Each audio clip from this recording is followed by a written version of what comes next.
Wow. Yeah.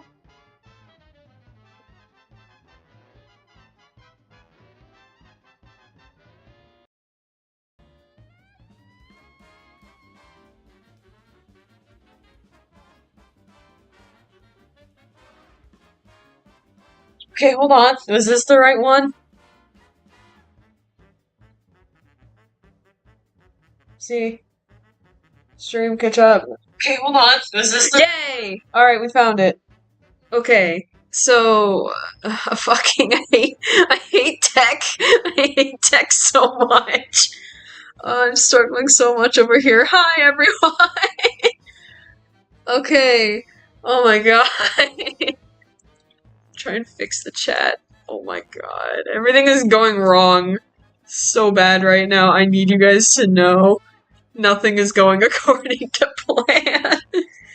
Um Okay, let me try and salvage this. Hello everyone. I reordered my entire Fuji tech, so hopefully things will be easier to click on. But in the meanwhile, what we are going to be doing YouTube stream experience. Yeah. What we're going to be doing today is I'm going to be watching something called Needlemouse, which is something that Cassie has told me about before, and he has a lot of negative opinions about it, but I really don't know much about it. I only really know anything about, like, Sonic.exe, and even then, not a whole lot. I mostly just know the basics. We are aware that you hate it, Cassie. Patting you on the head. But I'm going to be going into this as blind as I can. I want to give it the benefit of the doubt, to the point where I make excuses for you. I make excuses for it. There is a thing that Cassie wants me to read. Give me a second. Okay, yeah, so... Shut up. Discord, shut up. Okay. Alright, I'm not reading all of this. I'll read some of these, but not all of it.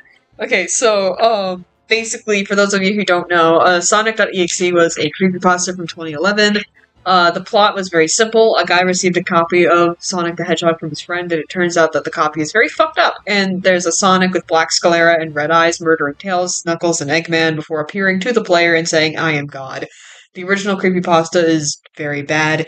This is common knowledge. The protagonist is an idiot. The prose often comes across, I can't read. The prose often notes the exact number of seconds for some fucking reason. Everything is very over the top and cartoonishly violent without any fear. It's just fucking bad and everyone knows it. But as popular as fuck. What? Bestie, I can't read your writing style. But basically, it was popular, and it was one of the big creepypastas. It got a couple of fan games. It had this one that everybody played. If you were a YouTuber back then, you played Sonic.exe. I can read it for you if you need. That would be nice, please. I can't. We have different brains. Okay, so everyone who loves Sonic.exe knows the original fucking sucks, but it was very popular in the olden days of the internet. And it had, if you were a YouTuber who liked horror in those days, you knew about Sonic.exe.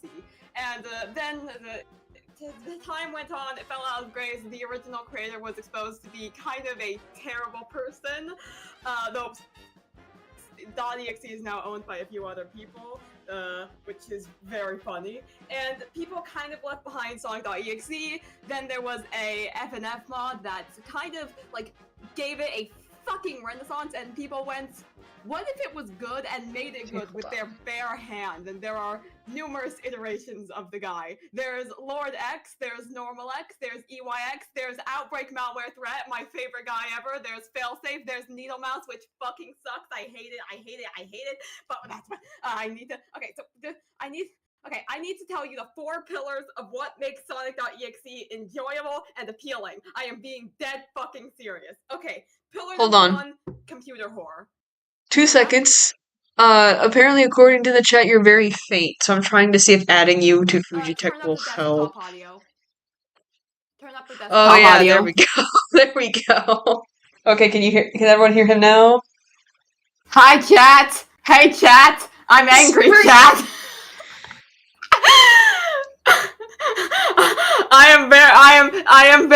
I feel very regular about Sonic.exe, chat! Hold on, let me. Very nice profile picture, by the way. I think the He's in profile the picture water. adds to this. He's He's taking a bath. drowning. Bath. Okay. Okay. So some quick common tropes in Sonic.exe. First of all, the pattern of what he tends to be, which is never Sonic. He is never Sonic. He is usually an alien or a coding error or a demon, and he is never Sonic, which I think is good because Sonic would not fucking do that. But I wish people would explore like. Then what is he up to? Second, EXE games usually go in the same structure. Like part 1, you open the game, see the Sonic 1 title, it's always at least a little fucked up. Part 2, you play as Tails, he goes to Green Hill Zone, he runs into Sonic, they play hide and seek, it's more tag. You enter a chase sequence, Tails dies. Part 3, you play as Knuckles, Knuckles goes through a fucked up scrap brain zone, gets ambushed by EXE, fights him, Knuckles dies. Part 4, you play as Eggman, you go through an untitled zone that, what the fuck is it? It's always so boring, with the exception of OMT, because OMT is fucking awesome. Eggman encounters EXE, Eggman dies. Part 5, I just wrote everybody's dead tape. EXE appears to you in a black void, sometimes having a monologue, but always having the iconic line, I am God, and the coolest iteration of this is 2011. It's so good. This is the structure that 90% of EXE games go, Owen.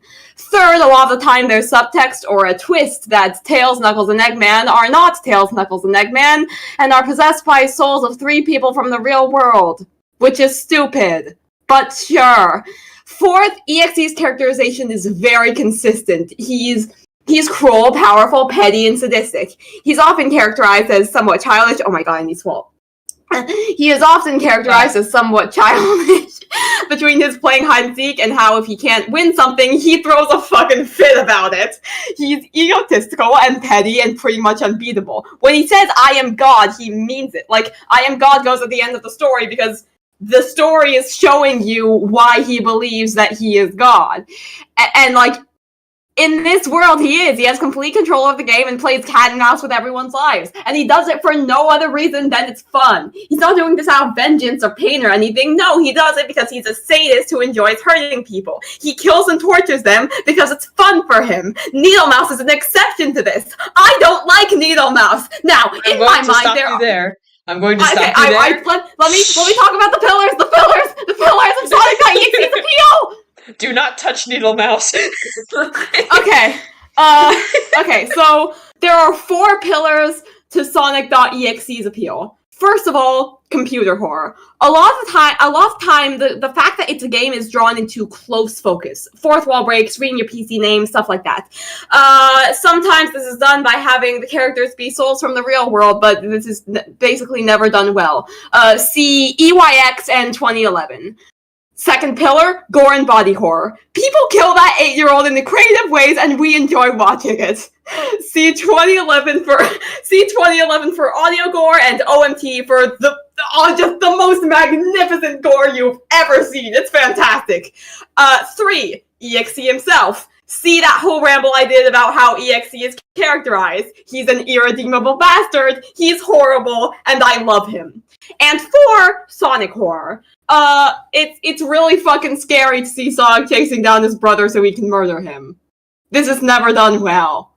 It's only been done semi-well in 2 cases. 2 cases. One is Spirits of Hell, which basically was Sonic fanfic, and it was great. Not the best, but it's still great. 2 is EYX, which just unequivocally fucks hard, and I can't stream it because it'll dox me. Fun. Okay. Yes, so those are the 4 pillars to Sonic.exe's appeal, and here's what you need to understand. Needlemouse fucks up all of them! I was literally about to kick him out, and then he did it on his own. Nice. So, okay, everyone, hi. So, I know nothing of Needlemouse aside from what I've heard Cassie ramble about, and I was there when he was live vlogging it. But aside from that, I have not watched this series. I have not really engaged with it. Oh fuck, is it doing it again? Please, Discord, be nice. Okay. It's been doing this. I don't know why. Cassie, I think you rejoining the thing. Hang on. Hello? Did that work? There we go. Okay. I don't know why it's doing this. Like, it needs someone, like, in here with me in order for my Fujitech to work properly, and I have no idea why. It's so weird. But, yeah. So I don't really have any prior experience with this thing, and I'm going to be going in as open minded as I can, to the point where I will be making excuses probably for some of the writing decisions. We'll see. And I am also okay with messing around with the pillars of why something is the way it is, if it means for a good story or you're doing something with it. Like, I don't think pillars are really set in stone. Um, Usually, for the most part, they should be. But like, if you have an idea that steps outside those boundaries and you still respect the source material, then I think it's okay to mess with them. And I'm going to see if Needlemouse is going to be one of those. We'll see. Um, but yeah. So,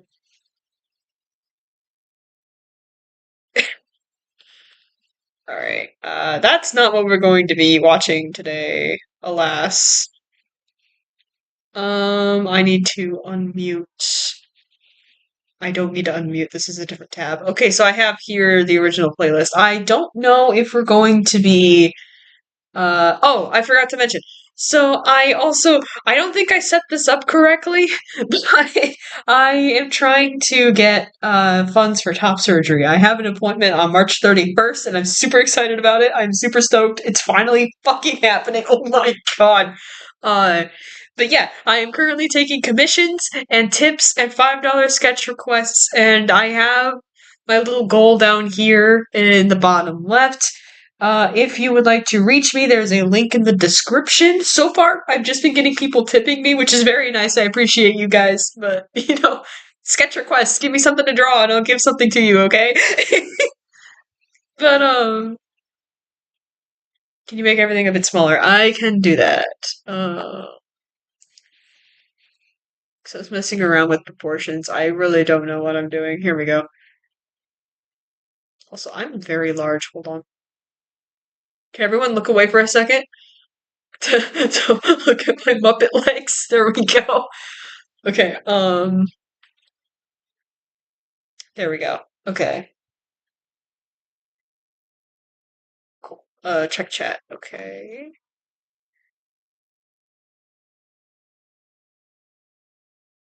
No, that's why we lost question. Oh yeah, I just figured that out. You have to. What do I have? What do I have? Put that back. Stop that. Okay. No, I'm not watching your puppet legs. Thank you. Okay, I think it's okay if it overlaps a little bit. We should be all right. I think we're good. I have no idea.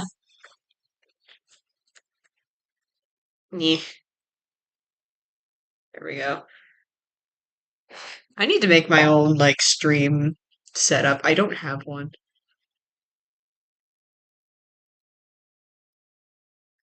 I tried to find the settings for swearing in my chat and I don't know where they are. So if it doesn't work, I'm sorry.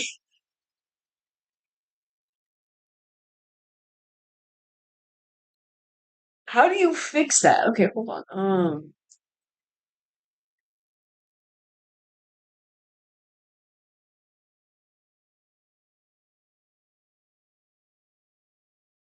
Moderation maybe.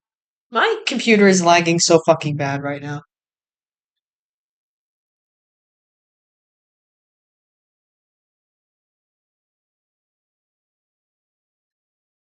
Okay, stop lagging. I need to fix things.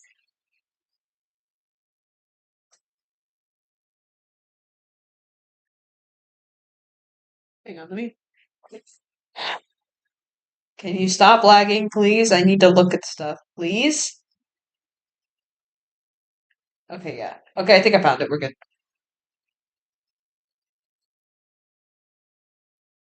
Okay, now try.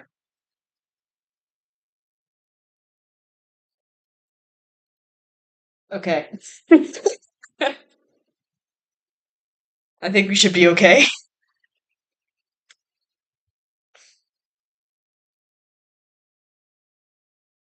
All right, but I don't think I set up the donation thing correctly, so it's just going to be in the bottom left corner, but I don't think it's actually showing the correct amount because I couldn't actually link it to Ko-Fi. So this is probably just exclusive to Streamlabs, so I guess we'll see.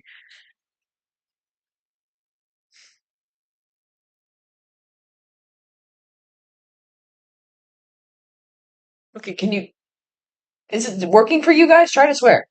I should have fixed it.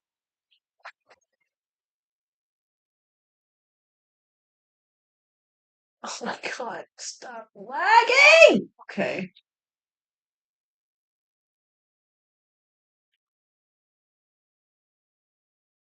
I'm going as fast as my computer will allow me.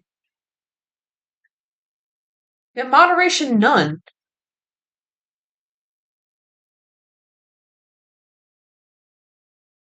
Oh, wait, now it says basic. What the fuck?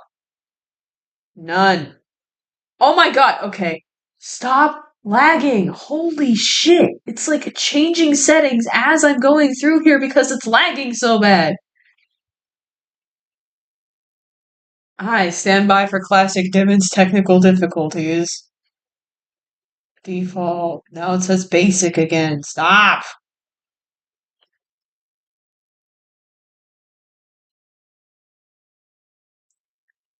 There. Now it says none. Comments are on. None. Save. Settings are saved.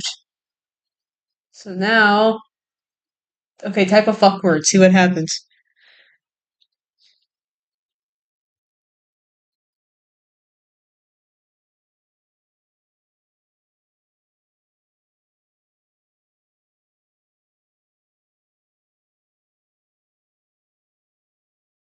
I need to delete tabs. I have so many goddamn tabs open.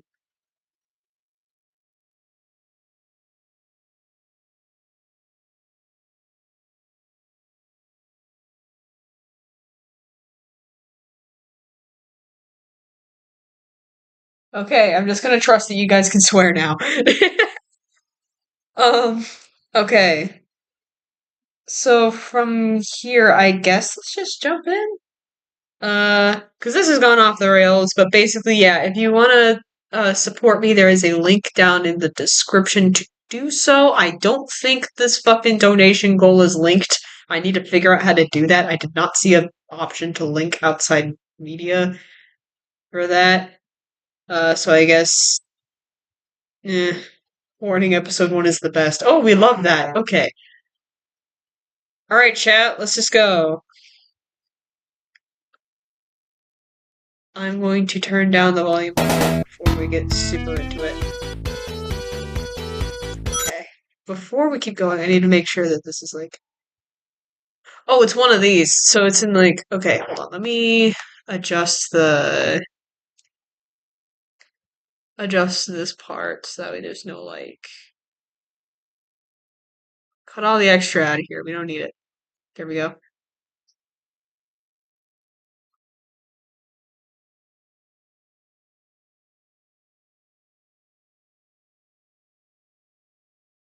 Ah, okay. This works, I think.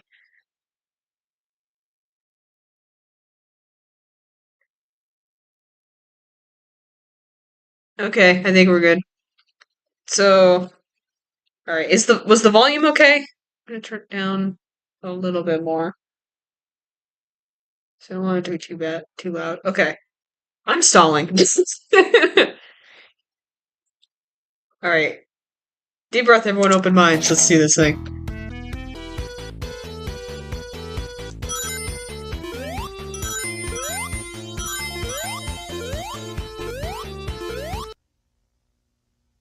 Hi.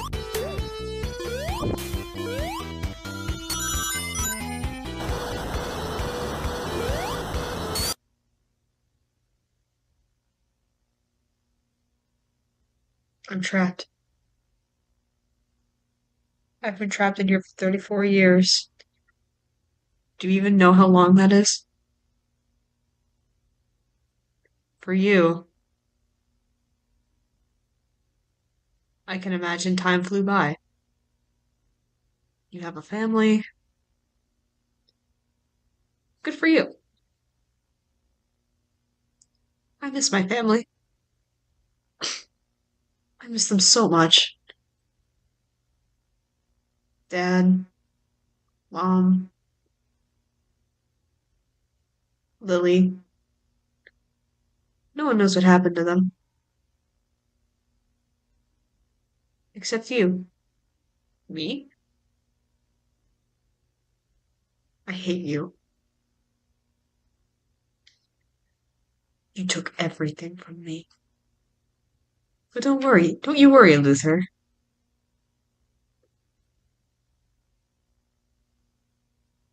Because I'm coming for you. And when I do,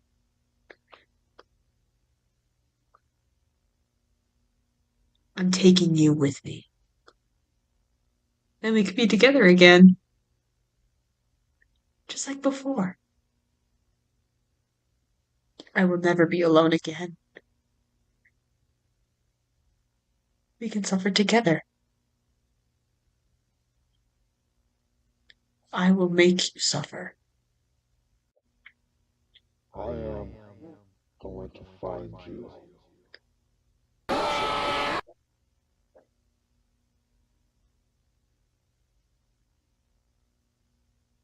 Don't you think you can run from me? Okay, before we get into the next one, I'm gonna pause it so I can like get my thoughts out. It's all downhill from here! Get out of here!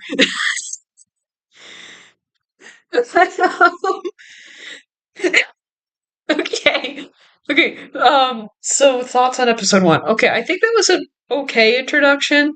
Definitely sets up the stage here, but I'm already kind of wondering like uh we just got a whole bunch of names thrown at us. So we have Lily, who I'm guessing is a sister, and Luther, who apparently is us. Um represented in Sonic here. The scares were okay. I'm very easily frightable, and I wasn't scared at all during this. Um,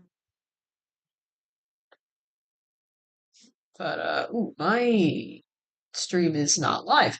I do like the general progression of like the smile and all of that. That was fun. Oh my God, please stop lagging. We'll have top. Please stop lagging. You're killing me.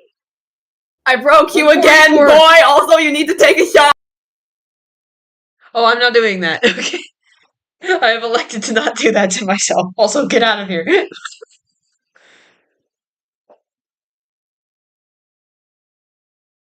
Okay, it felt to me like something you'd see somewhere in the middle or near the end of a series rather than a cold open. Yeah, that's another thing, is that I don't know why we were in Marble Hill Zone. That doesn't seem very connected. Which I haven't played Sonic myself. I was only there for Cassie's streams. Marble Hill Zone, Cassie, you can come in here and correct me. That's from Sonic 2, right? With Tails? Um, Other than that, I have no idea why we would No, be there. Marble Hill Zone is from Sonic 1. There isn't really Okay. a reason, like, Oh, aside right, from, like, okay, the yeah. difficulty, I guess? But, like, if you wanted difficulty, you'd go with fucking Scrap Brain Zone or Labyrinth Zone. Hang on, don't go anywhere just yet. Give me 2 seconds. Okay, there we go. Okay, hold on. When I leave, disconnect. Oh, I'm small now. Squish. Bath. Bath.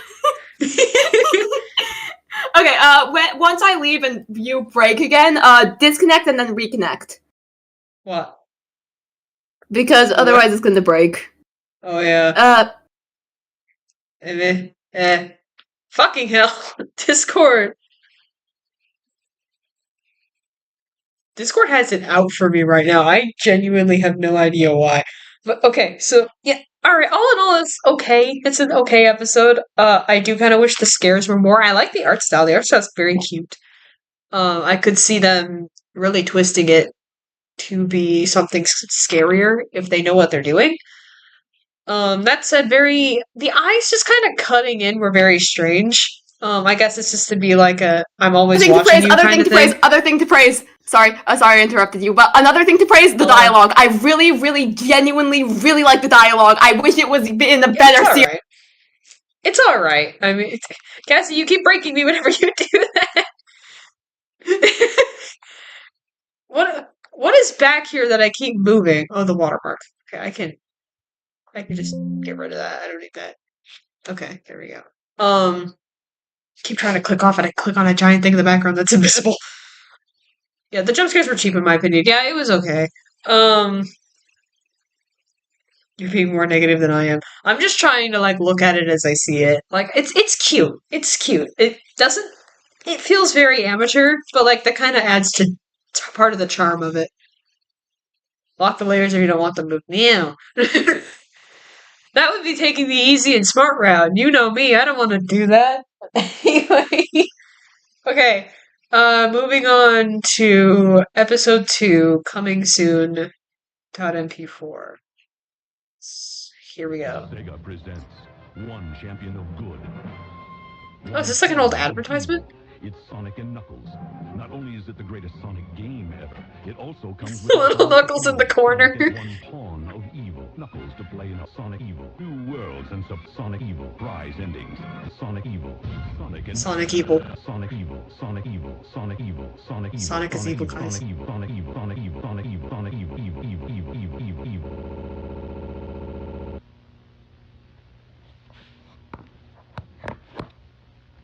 Missing Sarah Blank last seen 1963?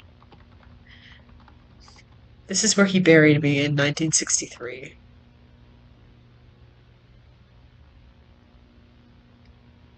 This building was built there? To think after all of this time, this is how I was brought back. Was that the Golden Freddy jump scare noise, by the way? I don't care anymore. Up until now, I was toying with you. But now I'm done playing. I already got Michael. Okay. What makes you think I won't go after you?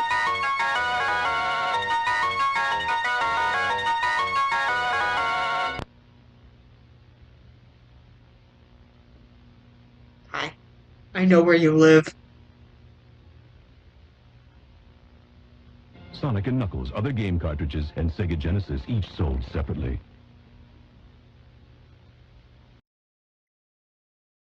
She has like a second left. Okay. Nope, never mind. Okay. Okay. This one just kind of left me more confused than anything. Um, the Sonic Evil thing was very cheesy. Um, but like, how have you been toying with me so far? I don't feel like you've done anything just yet. I feel like you introduced yourself, said I'm coming for you, and then told me repeatedly that Sonic is evil and dropped Knuckles in the corner. Can I find that frame actually? That was kind of funny. This is the wrong video. Sonic is evil. Sega presents one champion of good. Where is One he? pawn of evil. It's Sonic and Knuckles. Not only He's is it around the here. greatest There he is! It's the little Knuckles down in the corner. At the editing, at the beginning was pretty neat. Yeah, I like that they used a commercial. That's fun. Okay, so the plot so far is that I guess someone was murdered, and then the Sega building was built on top of them, and that's like how they got to possess this cartridge of the game, is what I'm gathering. I don't know, was that Knuckles trying to tell us that Sonic is evil? Because I feel like we got that already. Um, yeah, okay. It seems that I am disliking Needlemouse as a Sonic.exe enjoyer, but dislikes it as an analog horror enjoyer. Yeah, so I'm more of an analog horror enjoyer, and I'm definitely with Mud on this one. Of like, yeah, because like with analog horror, a lot of the horror that you're going to let me switch up. So something that you do with analog horror is that you want it to build. Like you want to have it so that way. Okay, I'm going to talk about Dreams of an Insomniac real quick, which I know there's a DOAI fanatic in the chat with us right now. You can make yourself known. um, but DOAI or Dreams of an Insomniac is excellent analog horror, and that what it does is that it wants you to feel like you're just watching a vintage tape, which is the idea, is that it's an old analog tape. And oh, I think everyone in here is a DOAI fan. Nice. um, excellent taste, everyone. So we but like what it is it wants you to feel like you're just watching a tape, and then the tape slowly like devolves as you realize that something is wrong with it, and then it starts ramping up in imagery. And Dreams of an Insomniac is like a masterclass in that. Um Doodle is the sicko's image right now. and it's hard for me to words right now, but like you want to build it, you want build up. So just jumping into immediately Sonic is evil, Sonic is evil, Sonic is evil, like 10 seconds into this. Actually, how long does it take? Sega Wait, presents one champion of good, give me a second. one pawn of evil. It's Sonic and Knuckles. Not only is it the greatest Sonic game ever, it also comes with lock-on technology. Sonic and one pawn of evil. Knuckles to play Sonic is one pawn of evil, he said at like 13 seconds. Sonic Evil. New world Sonic evil at 14. of Sonic Evil. Prize endings. Sonic, yeah, Sonic evil at 17. 17 seconds is not nearly long enough to build up that. You needed way longer. That should be something that you do towards the end.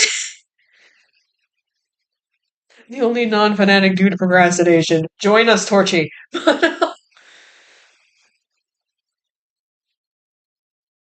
Sun evil. Yeah, maybe. Maybe that is what it's saying. Either way, it's like way too early into the video to be doing something like that. Like this needed to be longer. Um like just in terms of pacing, this is already breakneck to the point where it's not scary, it's just cheesy. With horror, a big part of making something scary is the buildup, because you want to lean into that fear of the unknown, and if you don't know what's out there, then your imagination will like fill in the blanks for you and make something even scarier than it is otherwise. And that's not what this is doing. By being very tell, don't show, it's completely eliminating the idea of, oh, I should be afraid. Instead, it's trying to build intrigue, but again, it's not doing it very well because we don't really know much about this person who died. We just know that they're after someone named Luther, who is us, and they were buried under the Sega building. And so that's, I don't know, it's not really giving us a whole lot here.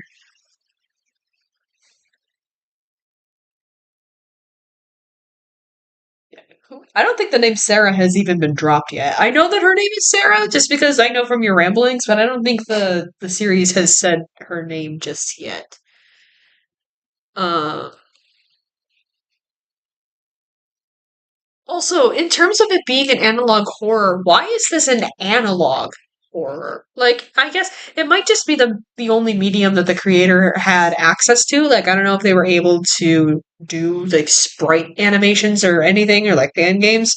Fan games are hard, but like if you're going to do like an analog horror, you need to like lean into it being analog. This how did this being turn this into analog? Like there's a disconnect that's creating a level of like a breaking immersion where I don't understand how we wound up it with it being an analog horror when this is supposed to be about a video game that this person is supposedly trapped in. So if you're trapped in the video game, how did you turn this into an analog horror? Which I guess that's a nitpick, but it is breaking my immersion. Um, Your Honor, I don't like this series already. I'm giving it so much benefit of the doubt. Sarah's name was drop the poster. Oh yeah. Okay. I forgot about that. So Sarah, no last name given in 1963.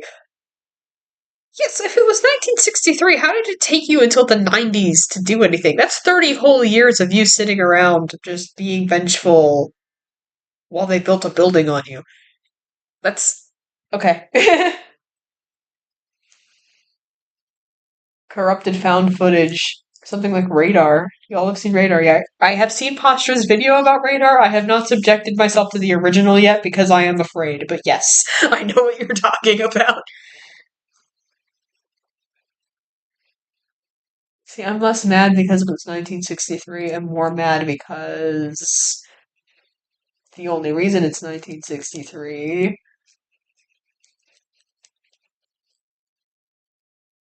Yes. Is so she doesn't possess Sonic until later, which is stupid. Okay, put a pin in that. Radar is so fucking good. I might do a stream where I watch Radar because I'm afraid I can't watch it by myself. But all right, I'm moving on to episode 3 because I can't be here all night. I mean, I could. Theoretically, I could go until like 2 a.m., but I don't want to. All right, episode 3, Got You. This sounds like plot happens. Oh, hey, this is Green Hill Zone. Sonic is dead. I can still feel. What? What? I can still feel. I have. This text is unreadable. I hate it. Hi, thanks for breaking my thing again. I can't read this. I can still feel the pain, maybe? I remember every. No, I can't read that. It plays in my head. It plays over and over and over and over and over and over and over and over and over and over and over. Hi. Michael was there that night. He did nothing to help. But after all this time. What? You're speaking very fast. But after all this time, I took care of him?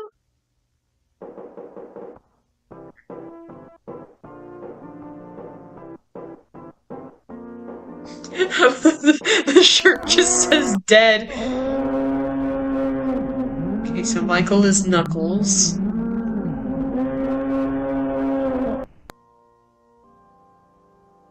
He's so happy now. Don't you want to be happy too? The longer you wait to tell the truth, the more people you care for get hurt. And after I'm done with them, I will come for you. Okay. Hi. These episodes are very short. Okay.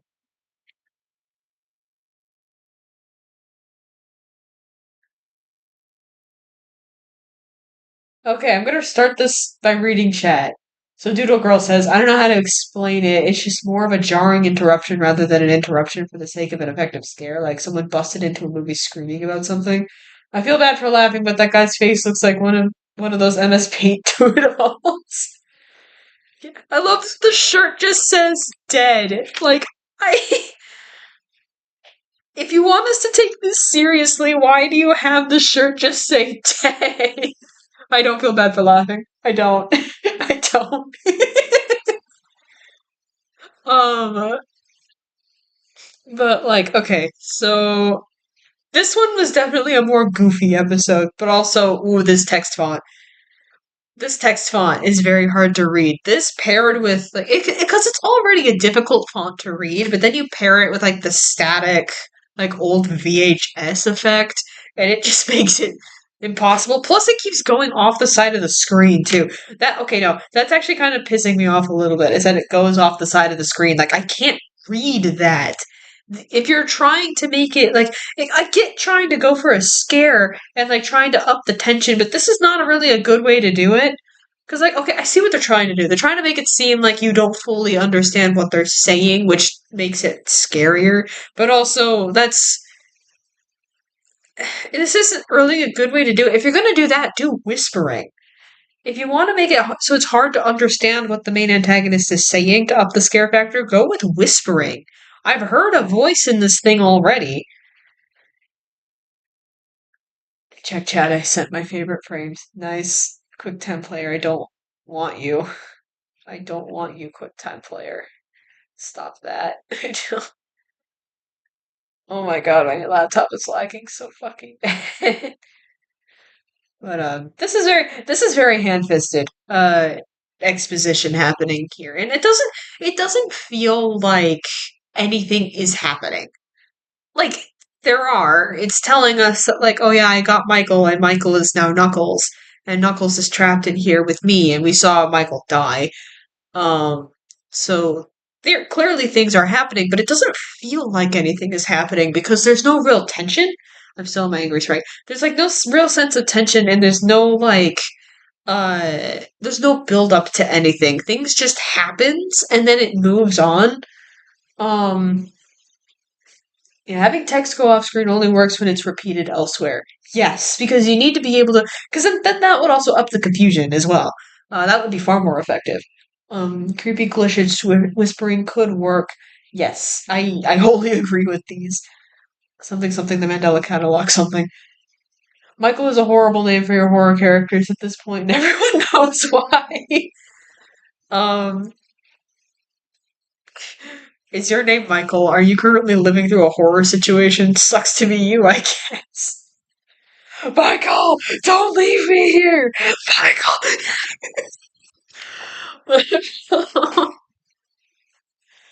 Oh gosh. But yeah, okay, this was definitely my least favorite so far. I don't really have much else to say about it. I want to be invested in the story. Like the idea that this girl got murdered and then buried in the woods, and then the Sega building was built on top of her body, and then she possessed a Sonic game to try and seek revenge could be interesting. But it's all happening so fast that I can't really get invested in any of the characters. Um, like, okay, right now I just think it's mid. I just think it's mid. I don't think it's good, but I don't really think it's bad either, because it's trying. It definitely has something to say, I think, so far. Um, but it's hard to really get immersed when it's constantly breaking your immersion in several different ways. So it just kind of comes across as campy more than anything. But Season 1, Episode 4, no way. Guessing no way out. Well, this is Sonic 3.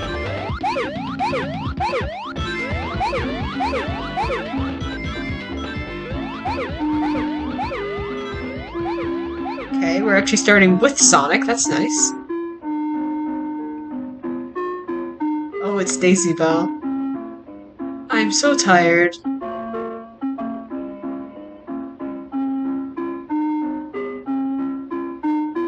I can't breathe either. I can't do anything without her seeing me. Oh, hi, Nichols. This footage has nothing to do with you. I can hear everything. I can't read that. People enjoying themselves. Life moving. Oh.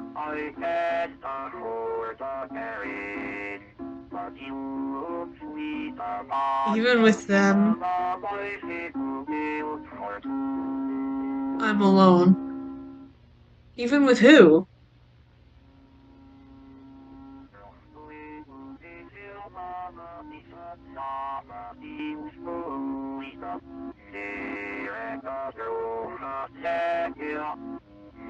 Okay.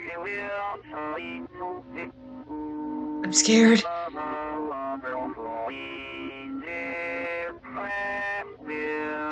Nothing personnel. Don't be. After all, you only have yourself to blame. Okay.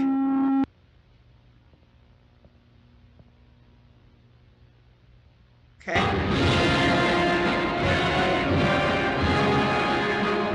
Is that the fucking...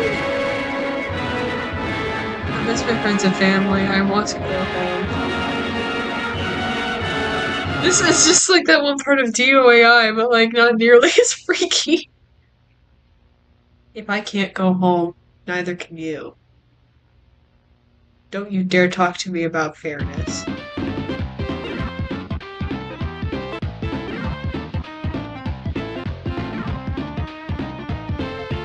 There is no God. Only me. Unironically? No, I have to pause. Unironically, though? You mean that? You said that unironically? Unironically. I see no God up here other than me.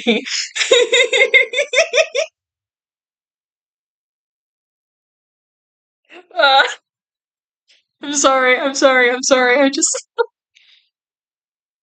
The meme with the cat. Has someone redrawn, like, this version of Sonic.exe with the fucking... Like, with the fucking cat on top of the chimney? I see no God other than me.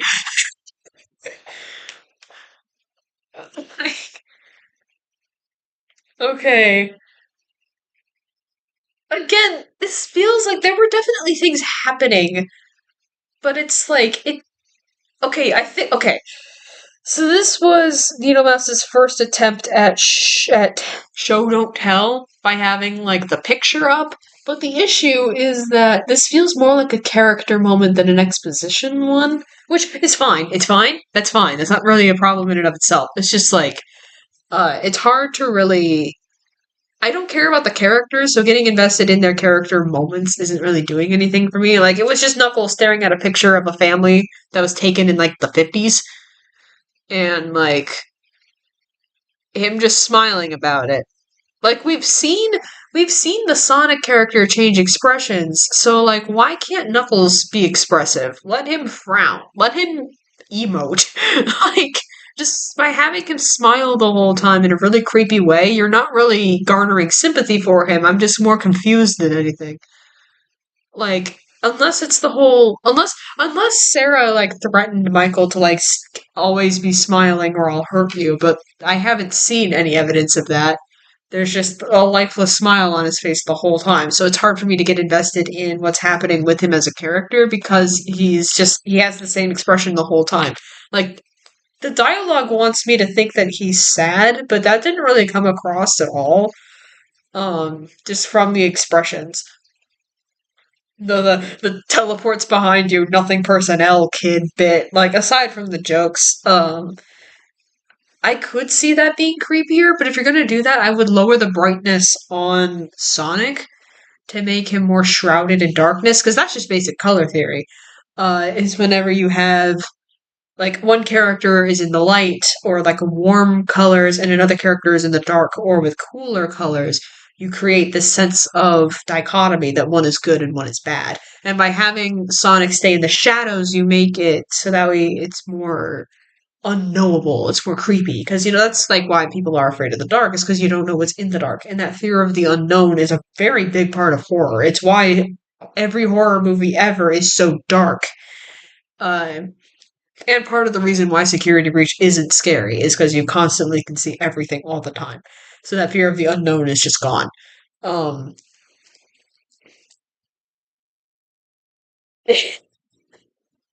Yeah. Also, Okay, I remember that this was the part in Cassie's original live vlog of Needlemouse where he just went off. Because Daisy Bell, as a song, was like the very first song ever sung by a computer, from what I can tell. So that makes it very special when dealing with computers or characters that have difficulty being in touch with their emotions and stuff like that. But that's not what this is. So I'm very confused as to why Daisy Bell is playing, especially because this theoretically is taking place on a game cartridge, not a computer. So, like, why is Daisy Bell here? And Hang on, let me look up the lyrics of Isabel real quick. Come on, chat, let's do this together.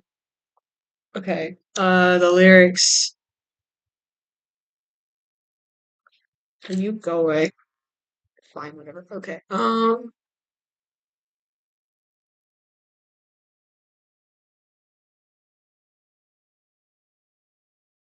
these the lyrics? Is it just because they use the word Michael? Is this just because the name Michael is in here?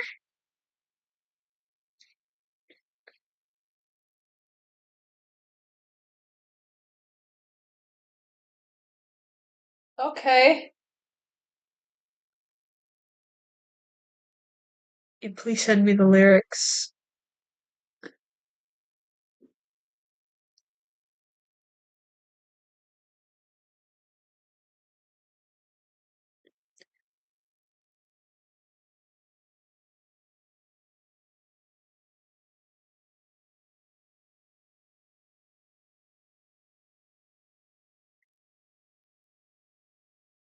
Okay, so this version of the lyrics doesn't even have any name in it. It just says Daisy Bell. Huh. Yeah, so I genuinely have no idea why Daisy Bell is playing right now. Is it just because it's like, do you just think it sounds creepy because it's a computer singing it?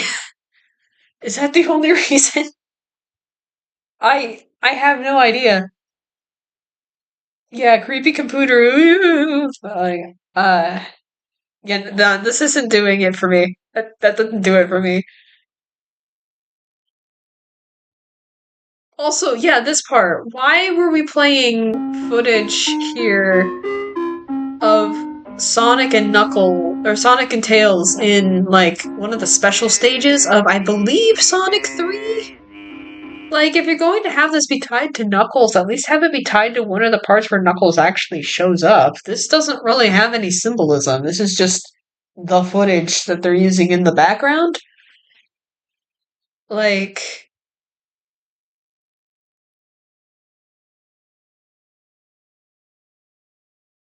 yeah, I can't really think of why this footage is being used. Okay, I'm moving on.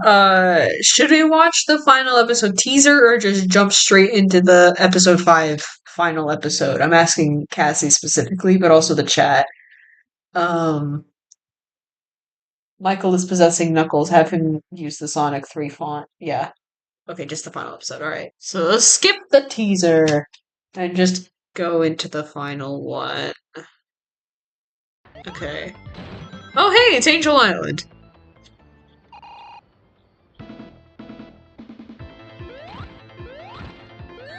Eggman.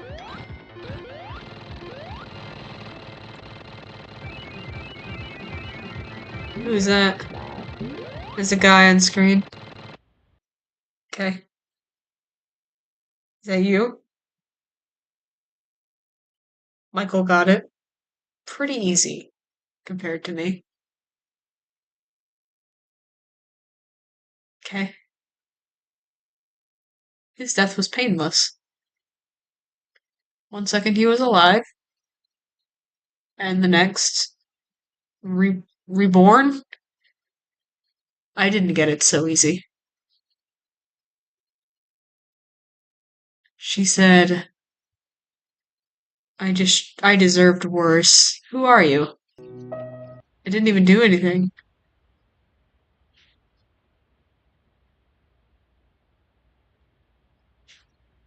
You're lying. I'm not.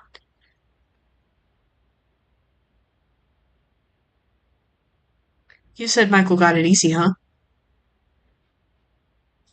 You're very quick. I can't read this. Back up. I'm not, I swear. You said that Michael got out easy, huh? Perhaps I was too lenient. I was too nice. Or I was too nice, okay. How about we replay that night? No, please. I'm sorry. That sounds like a swell idea.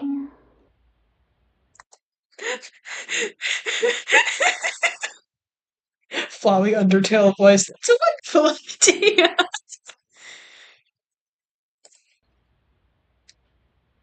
No, no, no, no, no! Hello.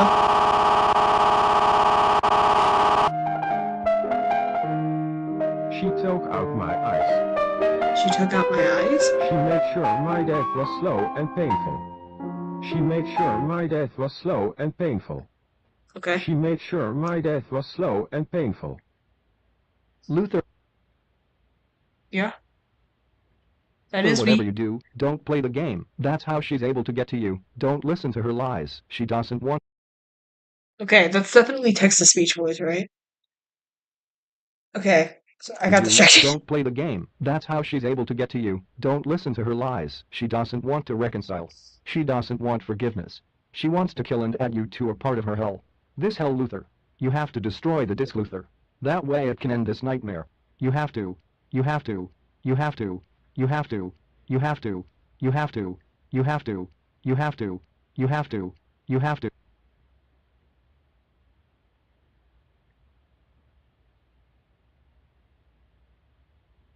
Okay. Branch Lane, Kernersville. I can never with these. North Carolina? That's where it is.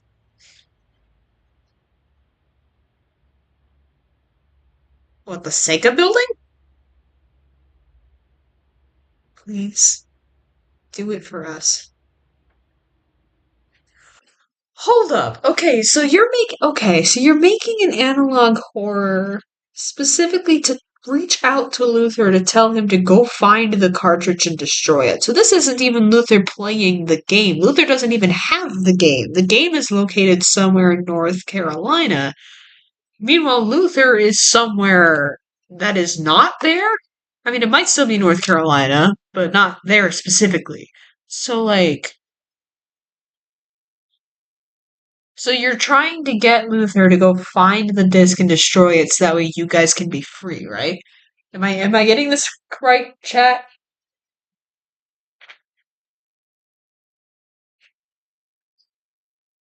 Some 16-year-old laid down looks like a golden Freddy and put a black box over his face. Think about it. Chat, if computer syncing equals scary, where does that put Hatsune Miku? Never say that again. Don't stand for this slander.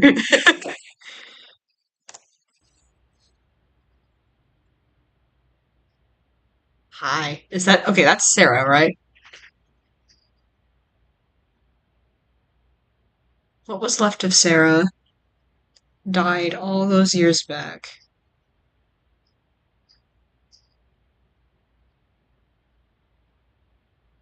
Okay? Don't fall for her facade. What facade? She hasn't been on a single facade the entire time.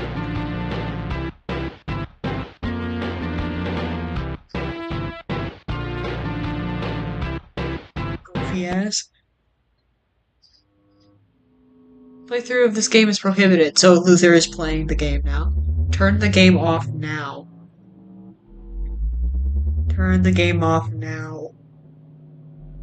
Turn the game off now. Etc.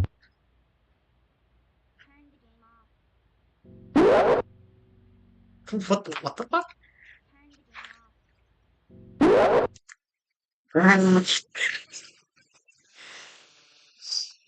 Is that Sarah?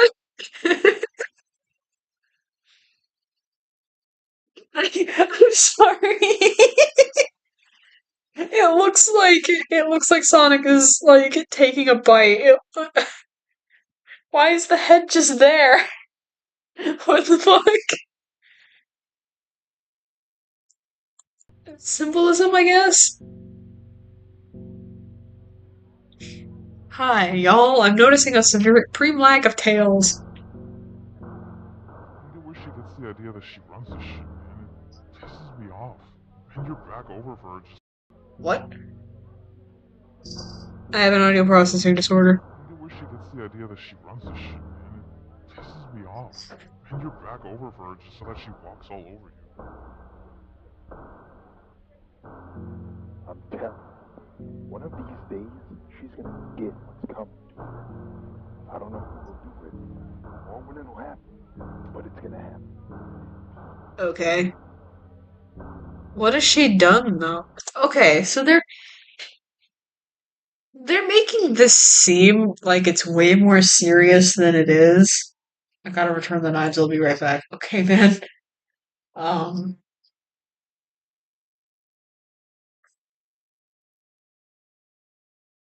I I'm trying to figure out how to phrase this. I need to stop looking at chat. Like, so it's okay. It's making it seem like there's more happening than there actually is. Because really, the only thing that's happened is that this game has somehow killed two people. Somehow. And that's really it. Like, this villain doesn't really have a whole lot of big, serious motivations, but they're making it almost sound like the world is ending. Like, how do I explain this? It's like she'll get what's coming to her. Okay? As far as I can tell, Luther murdered her, and now she just seeks revenge, and to do that, she's taking out all of the people that are close to Luther until Luther, quote, tells the truth. So really, you guys, there's room for moral character complexity here. Because on the one hand, if Luther murdered a child, then that's something. Why are they taking Luther's side for that? Is it only because the child murdered them in response? I'd be feeling more neutral party if this were me. On the one hand, dying by the hands of a kid who's vengeful against one of my friends who killed them is bad.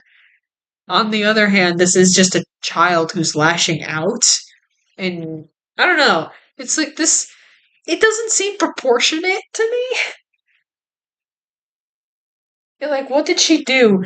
Well, she killed two people. But even then, like, I don't know, this just doesn't feel. It doesn't cohere.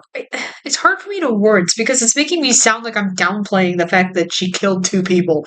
But, like, that is kind of a big deal. But also, it just, the way the series presents it, it almost doesn't feel like a big deal. Like, you guys say you're suffering, but I haven't seen you guys really suffer except for Eggman, and that was like one time.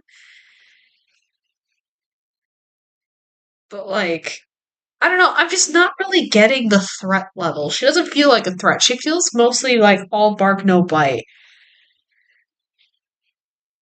And it's like, which is weird because we've seen her kill. We saw her kill Michael, and we saw her torture Eggman. But even then, it still doesn't feel like she's that big of a threat, and I genuinely can't put my finger on why. I guess it's because we didn't really see her do much else. She's just painting herself like the biggest, baddest person ever while threatening Luther, like talking directly to us. Plus, like these smiles, man, they're smiling at the camera. If they were like actively being tortured, I don't know. I feel like they should be more look like they're more in pain for that to really hit. Yeah, it's show don't tell. There's so much telling. Yeah, that's probably it. Like this feels more like a plot synopsis than an actual like show, if that makes sense. Anyway, I'm gonna hit play.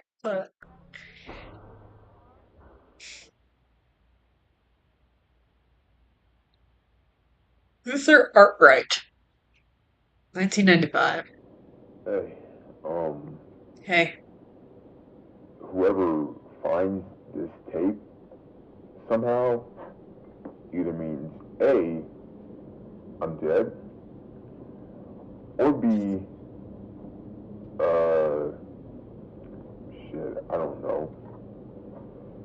It's funny, right? Okay, I've actually had Alright, so I'm a maladaptive daydreamer. I've daydreamed about stuff like this before. In my head, the way I've always had it is that, like, I'll have, like, a note written on my person, and it's like, so if you're reading this, either I'm dead or you tried to pickpocket me. Sorry, man. Just have that ready. Like, yo, twinsies, what's up, bud? Just, I don't know, if you're gonna do, like, okay, so if you're reading this, or hey, if you can hear this, one, either I'm dead, or two, blank. If your character doesn't know what the blank is, why are they saying it? Because, like, where was this character planning on putting this tape? That would inform what the other option would be. It's like, so if you're watching this tape, either I'm dead or you rooted through my sock drawer, which, if you did that, don't do that again. Especially in a horror series, because this line is funny. I guess. It's only funny because I have experience, kind of, with if you're reading this, either I'm dead or you tried to pickpocket me. Sorry, man. It's funny at a time that does not ask for funny. Yeah. He's saying that like his mom found his search history. Yeah. Like, he sounds very nervous, which I guess I should, like, hear him out on that, because I keep pausing it, but, like, okay, I'm just gonna keep going, just gonna shut up, Dips. I don't know. It's funny, right? Yeah. Sega Corp told us not to discuss these tapes whatsoever, So Sega anywhere, knows about them. whether it be with friends, families, and here I am just adding onto that pile of tapes that shouldn't be seen or heard of. Okay, man. It's ironic, really. Who are you? I don't know, man. Introduce yourself, I've man. been keeping them up for nights, years now.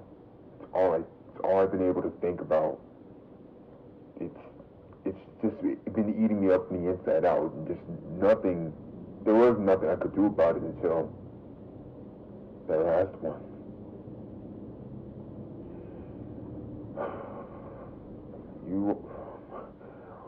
Whoever saw those tapes, you're probably seeing this one too. Probably, I don't know how. Probably got it to a compilation or some shit, but Why does this might matter? as What are well you say it telling us, man? now. You know, I don't know if it gets out, but hey, I'll probably be dead anyway. So Are they gonna assassinate you? about 30-ish, 30, yeah, 30-ish years ago, I helped cover up a murder. Oh shit, Guess what? okay. It was, it was, it was a friend, Sarah. She, one of my closest friends. We were in college at the time. Her and a group of my friends. We were the fun gang. We were always hanging out. The fun gang It from was good Delta times, Room? but things just fall apart. A fight here and there, some drama, some he say she say shit. It's then one time we went to a party, little college party, Go together a college party, have some fun. Okay. Things get a little too far, too many drinks, We have to get into a fight. Not just Sarah, the whole gang, the whole party. What about? What were I you fighting think, about?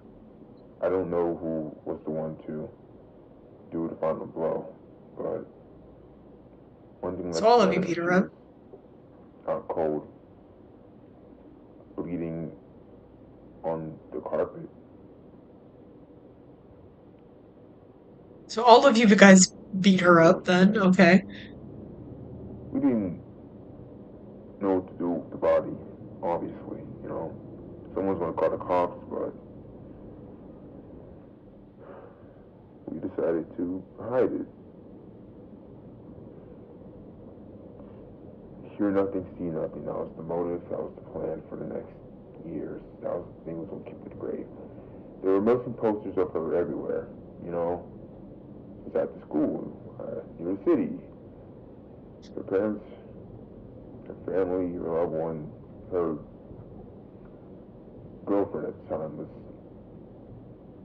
Holy shit, diversity win. They were just God. And Wait, in the 60s? Hold up. I need to take a break to read chat.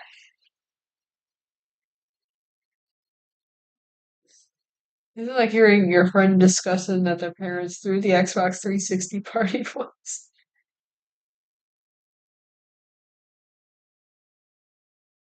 Can we watch a good analog horror after this? I feel like my brain is melting. You know what, man? Maybe. As I'm thinking I do want to watch season 2 today, just because I'm very curious how this keeps going. But also, like, I want to rewatch DOAI.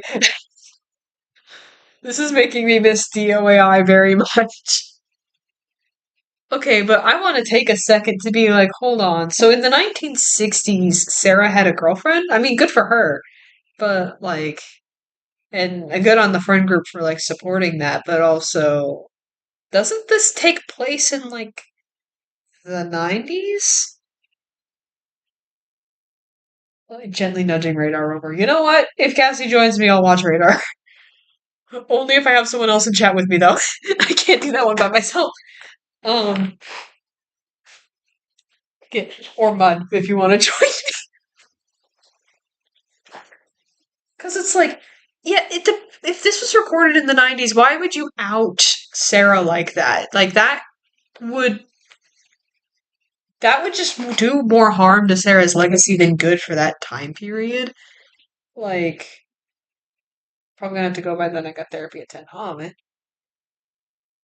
Well, have fun in therapy. Just like, this feels like I get why he's like telling us this because the setup is that he's trying to explain what happened and why there's all these tapes, which for something like this I think is good because it kind of helps with the immersion a little bit, but also again it's very tell don't show. Um, but again, I'm not really getting character out of this. All we know is that Sarah was part of this friend group, and then they started drifting apart. And then one time at a college party, they just beat the shit out of her till she died, and then they buried the body, and that was it. Like, why were these guys friends? Who is Sarah? What was she like before all of this went down? What was everyone like before all this went down? Why did the friend group start to fall apart? Like, there's all of this extra missing.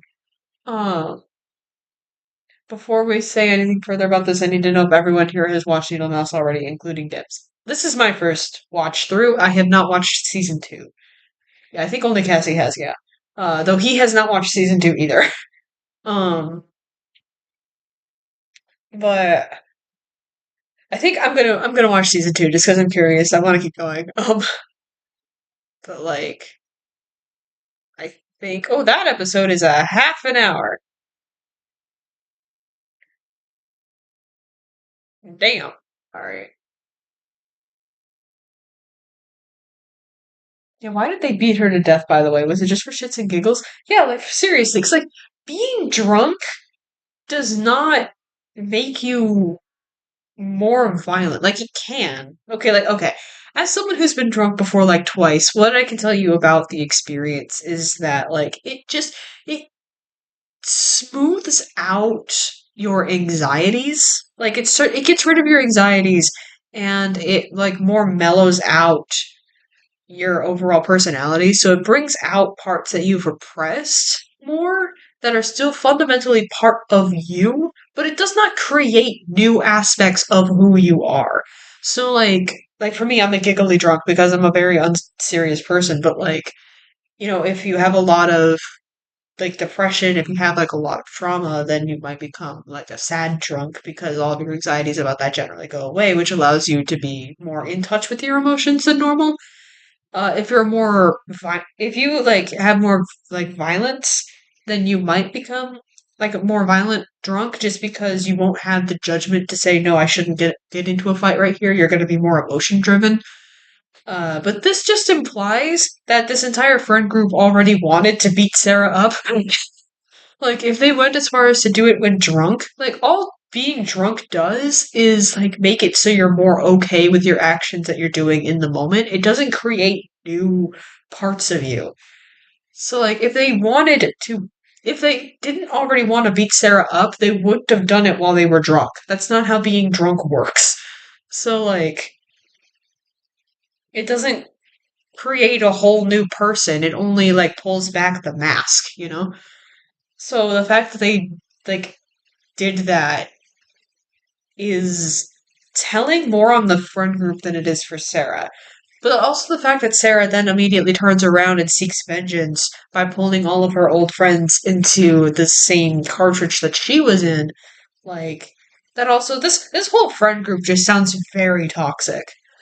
Like, drunk people can't beat someone up without losing the damn fight. I guess? I don't know. I've never drunkenly fought someone before. Yeah, like there would have to be some sort of inciting incident unless they really wanted to kill her that bad. Reminds me of a case that I listened to recently where this lady went drunk driving and killed someone and was more upset that she was going to jail instead of killing someone.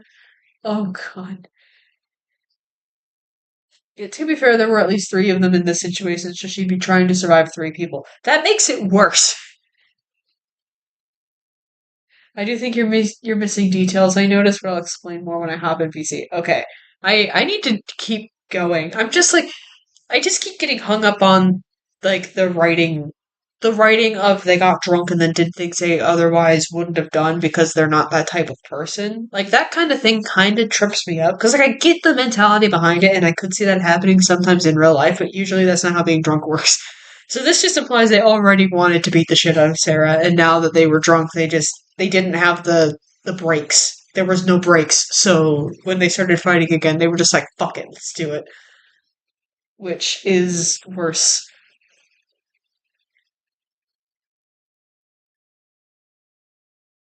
Drunk people cannot win a fight to save their lives. Against someone sober, maybe, but I don't know. I don't know enough about drunk fights to really comment on that one. I just know what being drunk is like.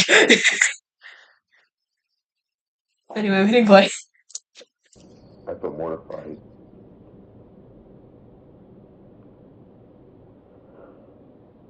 This was something I was going to take to the grave.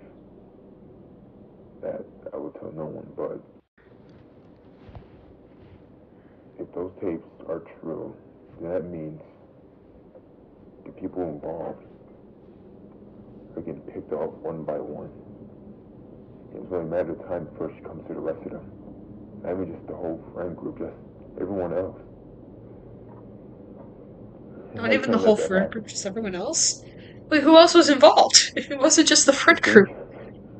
after all this time, she'll come back in a way like this as a fucking hedgehog, the mascot of the Yeah, company that silly. I work for. It's ironic in a way. I guess in a more sense. I don't know, man. Were I you the don't main know perpetrator? Are you why she chose Luther? that form, but that doesn't matter. What matters is trying to set things straight. What I've done, what we've done, was horrible. So all I could really do is hope that by destroying that disc, it could set them free. Okay, so you're Luther And be then. forgiven. Okay. So did you do it? Wait for the jump scare. Dusty, please. Where the... God. Where is that disc?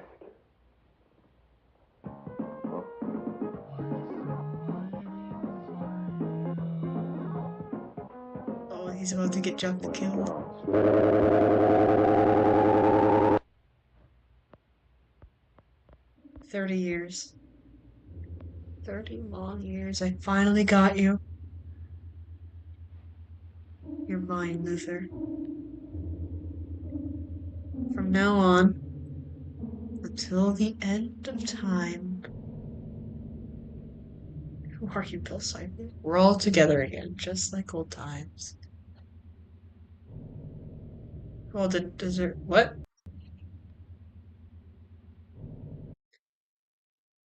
You all didn't deserve to have families while I rotted away.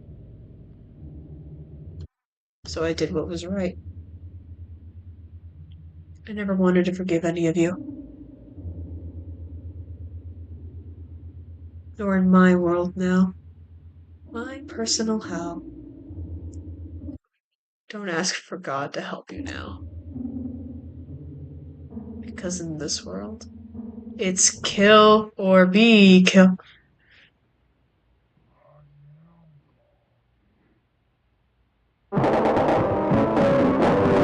There it is.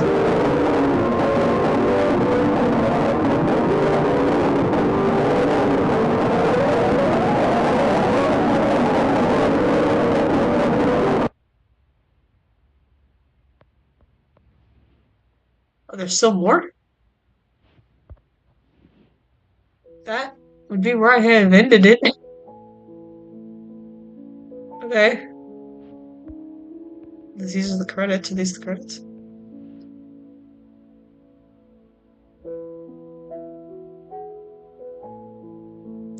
Okay, let's see. So we have Luther, Susie, Martin, and Michael. Okay.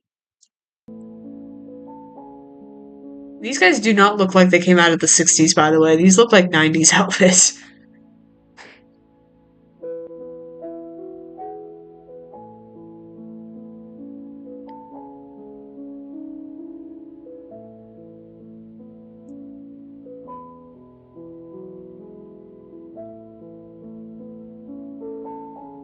Hi, Tails. You know, Tails, you're a great pal. Wow, thanks, Sonic. I could never do the things I could do if it weren't for you. Hey, quit out of self-doubt, little buddy. You're just as strong and capable as me.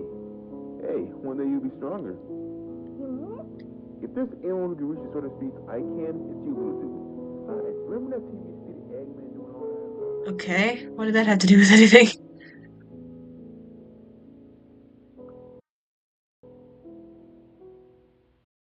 Alright. So we saw Tails for a second. Alright, give me a second to get my thoughts out. Then you can. Hello, by the way. Do you see? Do you see? Do you fucking see why I hate this stupid, overrated, overpriced, underrated character? Oh, did you know this is peak Sonic.exe? This is the best generation of Sonic.exe! Did you know that? Because no one gets the fuck up about it! No one gets the fuck up about Needlemouse for 2 Oh my god.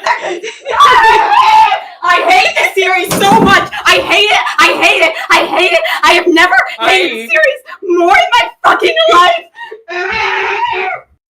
He's unleashed, run for your lives. Fuck you! Fuck you, EXE fandom, for acting like this is peak Sonic.exe! You are insulting all that Sonic.exe can be! It is an insult to call this peak Sonic.exe! Fuck you! Fuck you! Alright, I need to, give me a second to, gather my thoughts. I'm hold on. It's yeah, so that was mad. not good. That was not good. I don't think it's, a disgrace to Sonic.exe I do! or anything. No, I just think it's let mid. Let me fucking explain why I think it is. Let me get my thoughts out. Let me get my thoughts out first. Okay. Because, my brain is actively dying. So, so from what I can see, it's I might be giving this series way too much slack, but, it's okay. Brain, please. Brain, please. But, it definitely tried to do the people get sucked into the game thing. That's what it was really focusing on, was the idea. And that shockingly, it's the best take out there because no one knows how to do the fucking no one knows how to do the souls in game shit, and this is the best take because it actually describes what it's like being in the game with I'm so tired and I can't see and I can't breathe, but it doesn't fucking do more because I don't care about these people. I don't have any fucking reason to care about these people. Yeah, because it's like, hang on, okay. Plus, the story is just kind of confusing to me because it's like, why the 60s? So she was like sitting there Yes! rotting for 30 years. Like, why didn't she move on? Like, Okay, why not act more like a normal ghost and haunt the building that was built on top of you? Why possess a game cartridge? Or like a okay. game's I disc? think I know why it was in the 60s. Don't worry, the reason is fucking stupid. Okay, Lay I on think it me. was in the 60s because 30 years after 1963 was when Sonic 3 was made, or Sonic 3 and Knuckles was. It's somewhere around that time. So it's in the 60s so that it can have an excuse for her to be haunting a game. You don't need. Fuck off! No, you should have said it in the fucking 90s. You should have said it in the 90s because then they could have bonded over Sonic, and then you have a fucking reason to have it be Sonic. Yeah, because, like, it really was disconnected from Sonic at all. It just threw in like, that clip from I think it's Adventures of Sonic the Hedgehog. It just threw in that clip at the end for no fucking reason, and to like imply that Luther is the one possessing Tails, which I kind of already fucking knew because people won't shut the fuck up about the series and act like, oh, it's the greatest thing ever. That is why I hate the series so much because it is so praised and seen as the best thing in Sonic.exe. See, that's what the original EXE should have been. No, shut the fuck up. okay, so it looks like they're all color coded. So you have Susie's wearing blue, so like she's Sonic. Luther No, is orange, so he's Tails. That's also why is she named Susie now? Why is she named Susie now? Oh yeah, I didn't even notice that.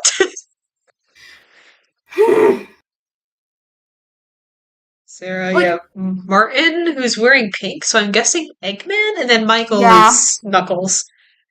Yeah, it's color coded. But like, I'm trying to fucking like.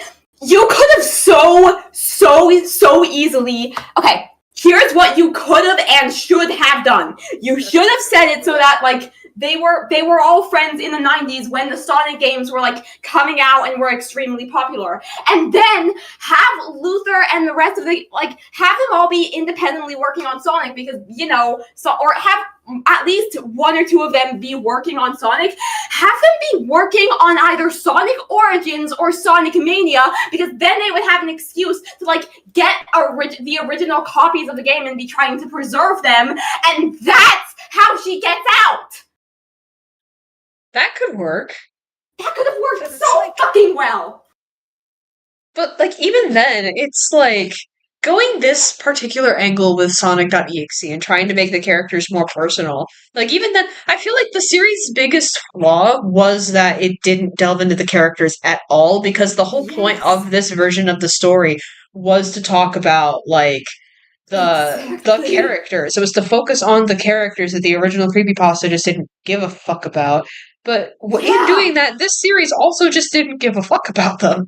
So really, this like it's just meandering and doesn't really have much of a point because it didn't do anything new. It just rehashed the original story without delving into anything like unique or specific to this version.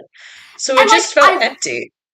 I will give it slight props. A lot of Sonic.exes, 90% of them just redo the original story, but somewhat like with their own twist. Like 2011 is the original story, but good. OMT is the original story, but there's a whole time loop thing involved. It's so good. I love OMT so much. And I will give Needlemouse its slight props. It didn't go the order of Tails, then Knuckles, then Eggman, which I'm so sick of that order. I'm so sick of it. It actually changed it up, which I think works because it's way more impactful if Tails is last. But also, that doesn't excuse. It still fails Sonic.exe. It fails all four pillars of its appeal. It's barely Sonic.exe. It's connected by bad fan service, and it has a tenuous at best link to Sonic. It doesn't have any computer horror. It has a slight bit of computer horror, actually. It has little to no body horror. Sarah is not Sonic.exe. It has none of the appeal of Sonic.exe, which is fine, but stop acting like she is Sonic.exe. And the connection to Sonic is, as mentioned, tenuous. Yeah, it just like this doesn't feel like it should have been connected to Sonic at all. Like if you wanted to be like a haunted game, make OCs. And this still would have been mid. Like, I'm not saying that would have made the series better. It would still be mid, but just There's like no tying reason it to for it to be Sonic, Sonic.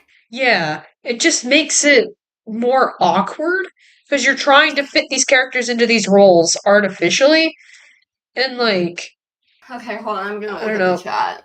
Yeah, plus, so if Luther is meant to be Tails at the end, but is referring to Sonic and Tails' relationship, this is implying they were super close or even weirder siblings. I'm guessing just super close, yeah. But Yeah, it like, made Luther stand what? out in the friend group, but then didn't establish why he stands out. Like, why What was were she they going like? after Luther specifically? What the fuck were they like? Like, was Luther the one who betrayed her the most in that situation? Were Luther and Sarah like Tails and Sonic? Why are you playing that clip from Adventures of Sonic the Hedgehog if you're not gonna fucking... Take a breath. I hate this series. I hate it so much. I hate it so much. I hate it so much. I need to take off my hoodie because I'm pacing around and sweating with anger. Sonic Wachowski, Build-A-Bear plush, save me. I came out of this series feeling absolutely nothing, and Cassie came out of this feeling rage that I haven't seen since he realized that Sammy was merchandised Sammy just as much as Audrey and Bendy in Dark Revival. Why would you fucking... Oh god, you cannot get me to think... Okay. The Iron God lines, they were so fucking poorly handled. They were disastrously handled. There's no reason for Sarah to think of herself as a god. There is no reason for it. You know why the I Am God line kind of fucking works in the original Sonic.exe? Why it kind of fucks and everyone loves it?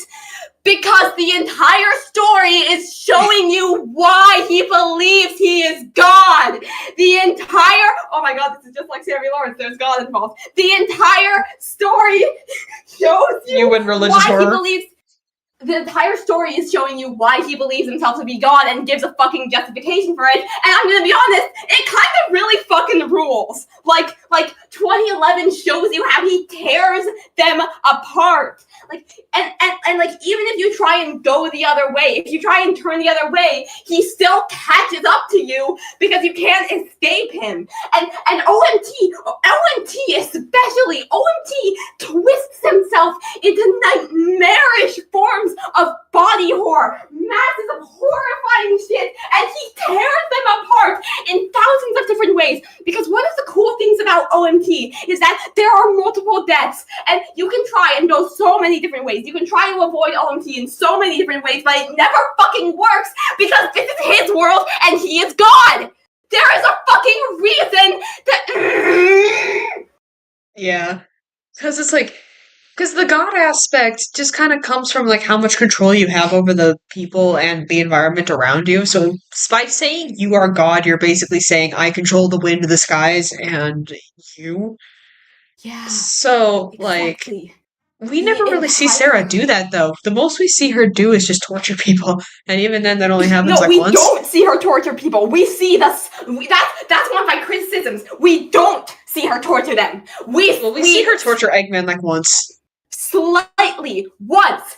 But what we do have is them telling us she's torturing them. Fuck you. Fuck you. Fuck you. Okay, listen, Chris, when Cassie starts ranting like that, there's no stopping him. I hate it. I hate it. I fucking hate it. Do you want to do season 2? I want to do season 2. I want to watch this train wreck crash. I don't know. I need to calm down. I need to get all of my fucking criticisms in order. That thing I mentioned about like the thing, like I do think there is a okay, so skip back a bit to the bit where it's Knuckles and Eggman or Michael and Martin communicating. Where was that? Hold on, press the buttons to skip around. Press like 1, 2, 3. You should get there. Press 1. Oh, here. 1 on your keyboard. There. Okay, 2. Okay, yeah. Skip back a bit. Bestie, the stream is like many seconds behind. I found it. Okay, yeah, that bit where they're she'll walk all over you, all that. I think that is a conversation from the past, and I think it is explaining why. I think it is explaining why they did it. Like, but here's the thing: it tells us again.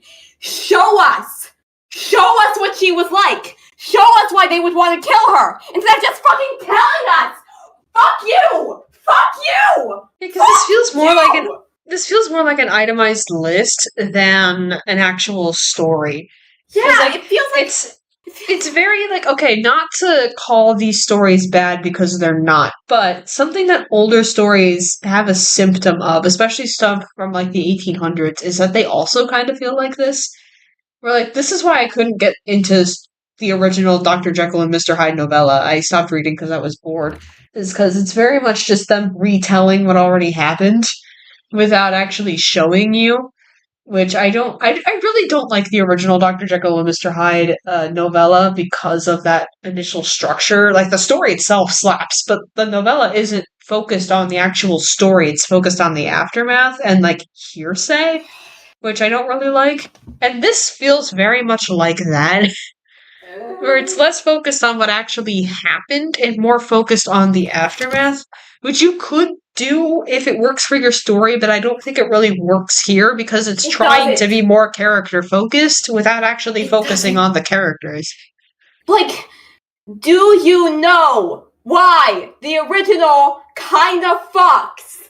Like, do you know why the 2011 remake, that's the one I'm thinking of actually, do you know why the 2011 remake, which basically is the original without being fucking stupid, works? Do you know why it works?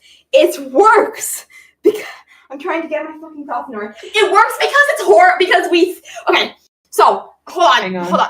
The thing about 2011 specifically is that it does a similar thing where it doesn't show us the moment of horror. It doesn't show us, like, how she tears them apart, how EXE tears them apart. It's like something like OMT does. But what it shows us is the immediate before, and then it shows us a horrifying audio, and then the aftermath. Like, and that works really fucking well! But that's because it actually leads more into the horror, though. Yeah! Like, it's less focused on character. Because this is trying to focus on character, these are things that we need to explore. But if you're not going to focus on character, then you can just allow the horror to play out. But you have to, like, pick one.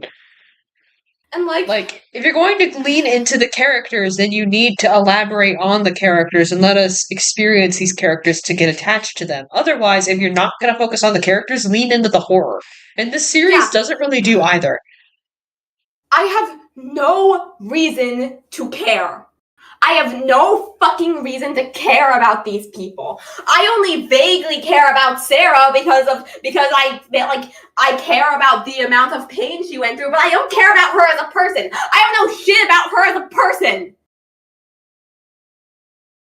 Plus, like, this feels very much like the person is evil because the entire world was mean to them constantly all the time, which is, I don't want to call it lazy because I've seen it where that trope can be used very well. Glances at Gravity Falls.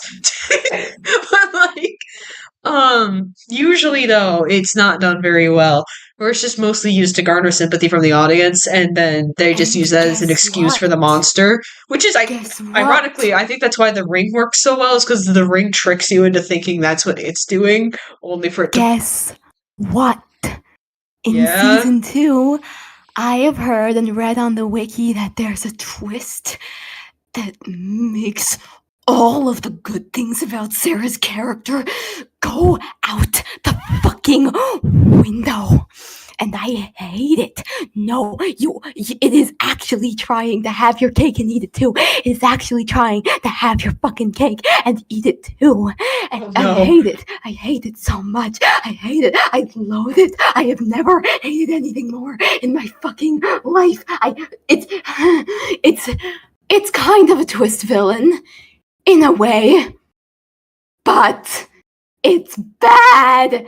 It's bad. I hate it.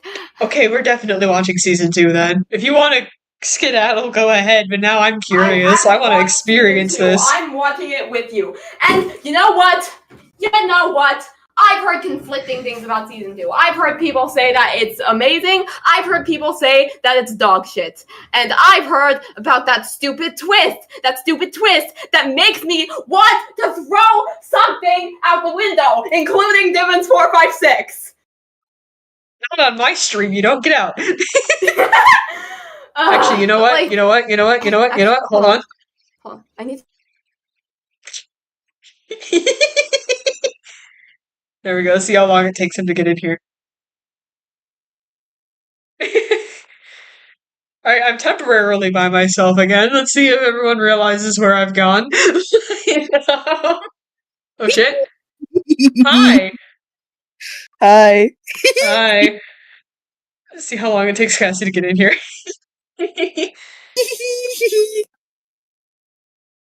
Get the Sonic gang in here. I'm on the wrong fucking... Cassie! Hi. There you are! Hi, Mud. Do you understand? Do you understand? Oh, I need to add your Fuji tech to the... Hang on, give me a second. You're not in my... What this... No, actually, I have more fucking points. I have more points. Fucking points. Like, oh, nice. Okay, that thing I brought up. That thing I fucking brought up about how it fucking fails all of the Sonic.exe pillars. Like, okay, pillar 1, computer horror.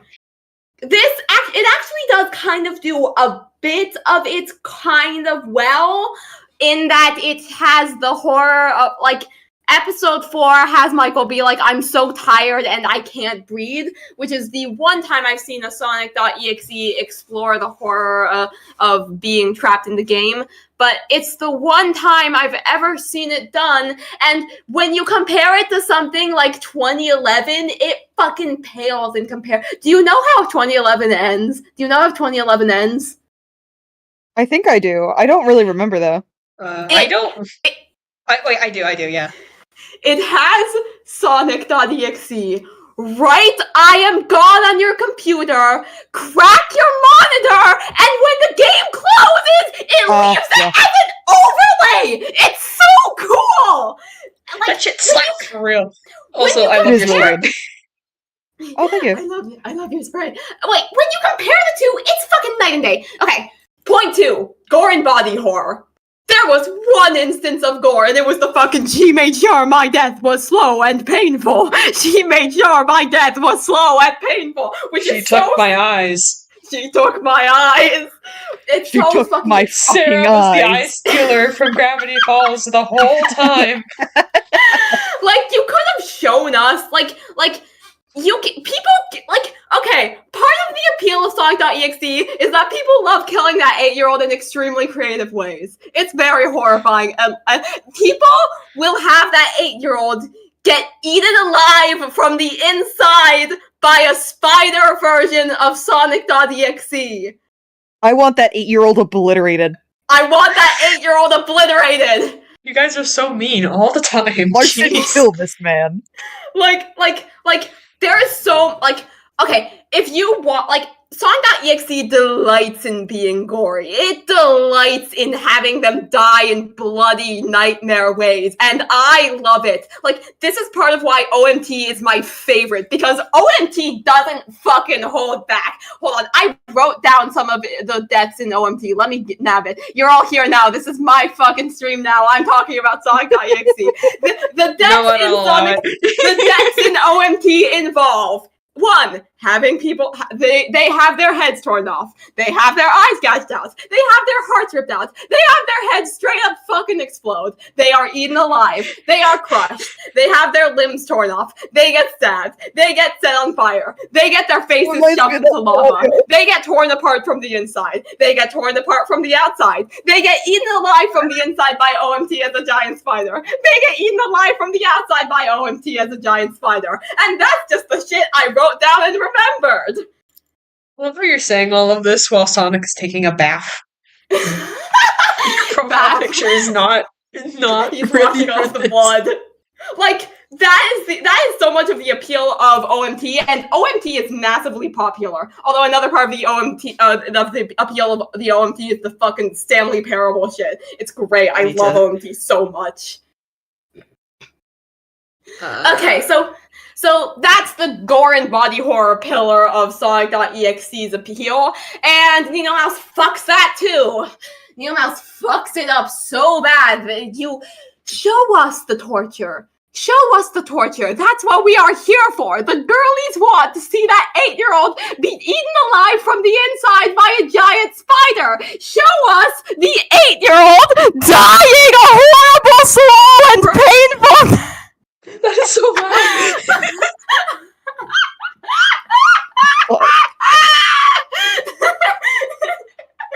Okay, the next pillar, I have the next pillar be EXE himself, but the actual next pillar I'm going to discuss is Sonic horror. It is scary to see Sonic chasing down his brother so he can murder him.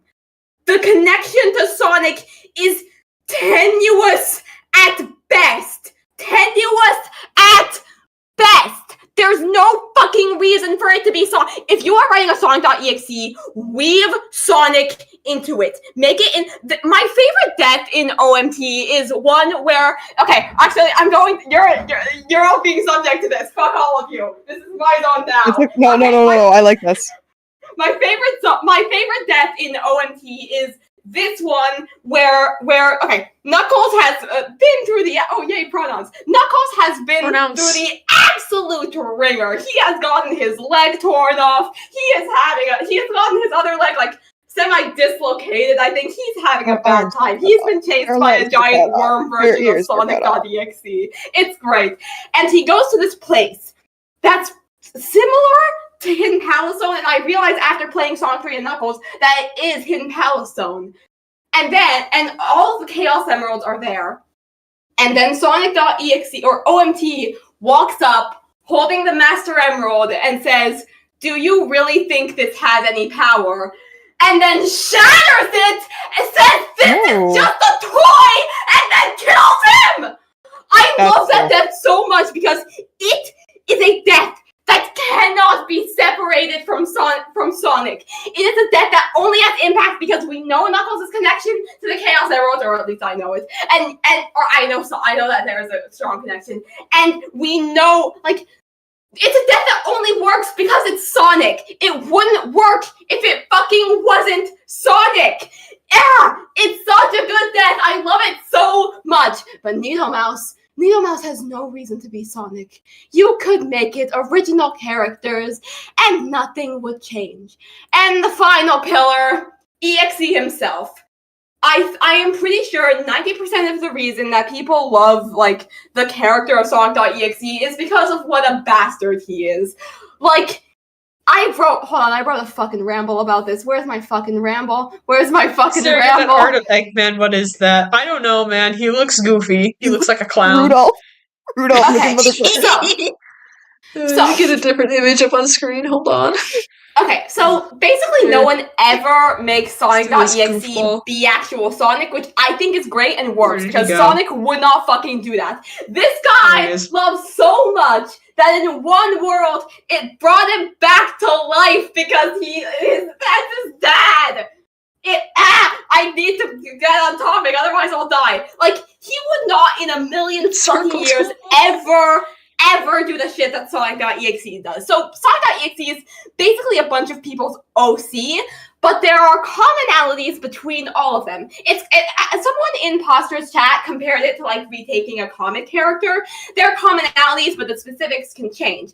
Like typically, EXE is sadistic, cruel, and just fucking loves murder. Sometimes this cruelty manifests in psychological torment, though not enough times.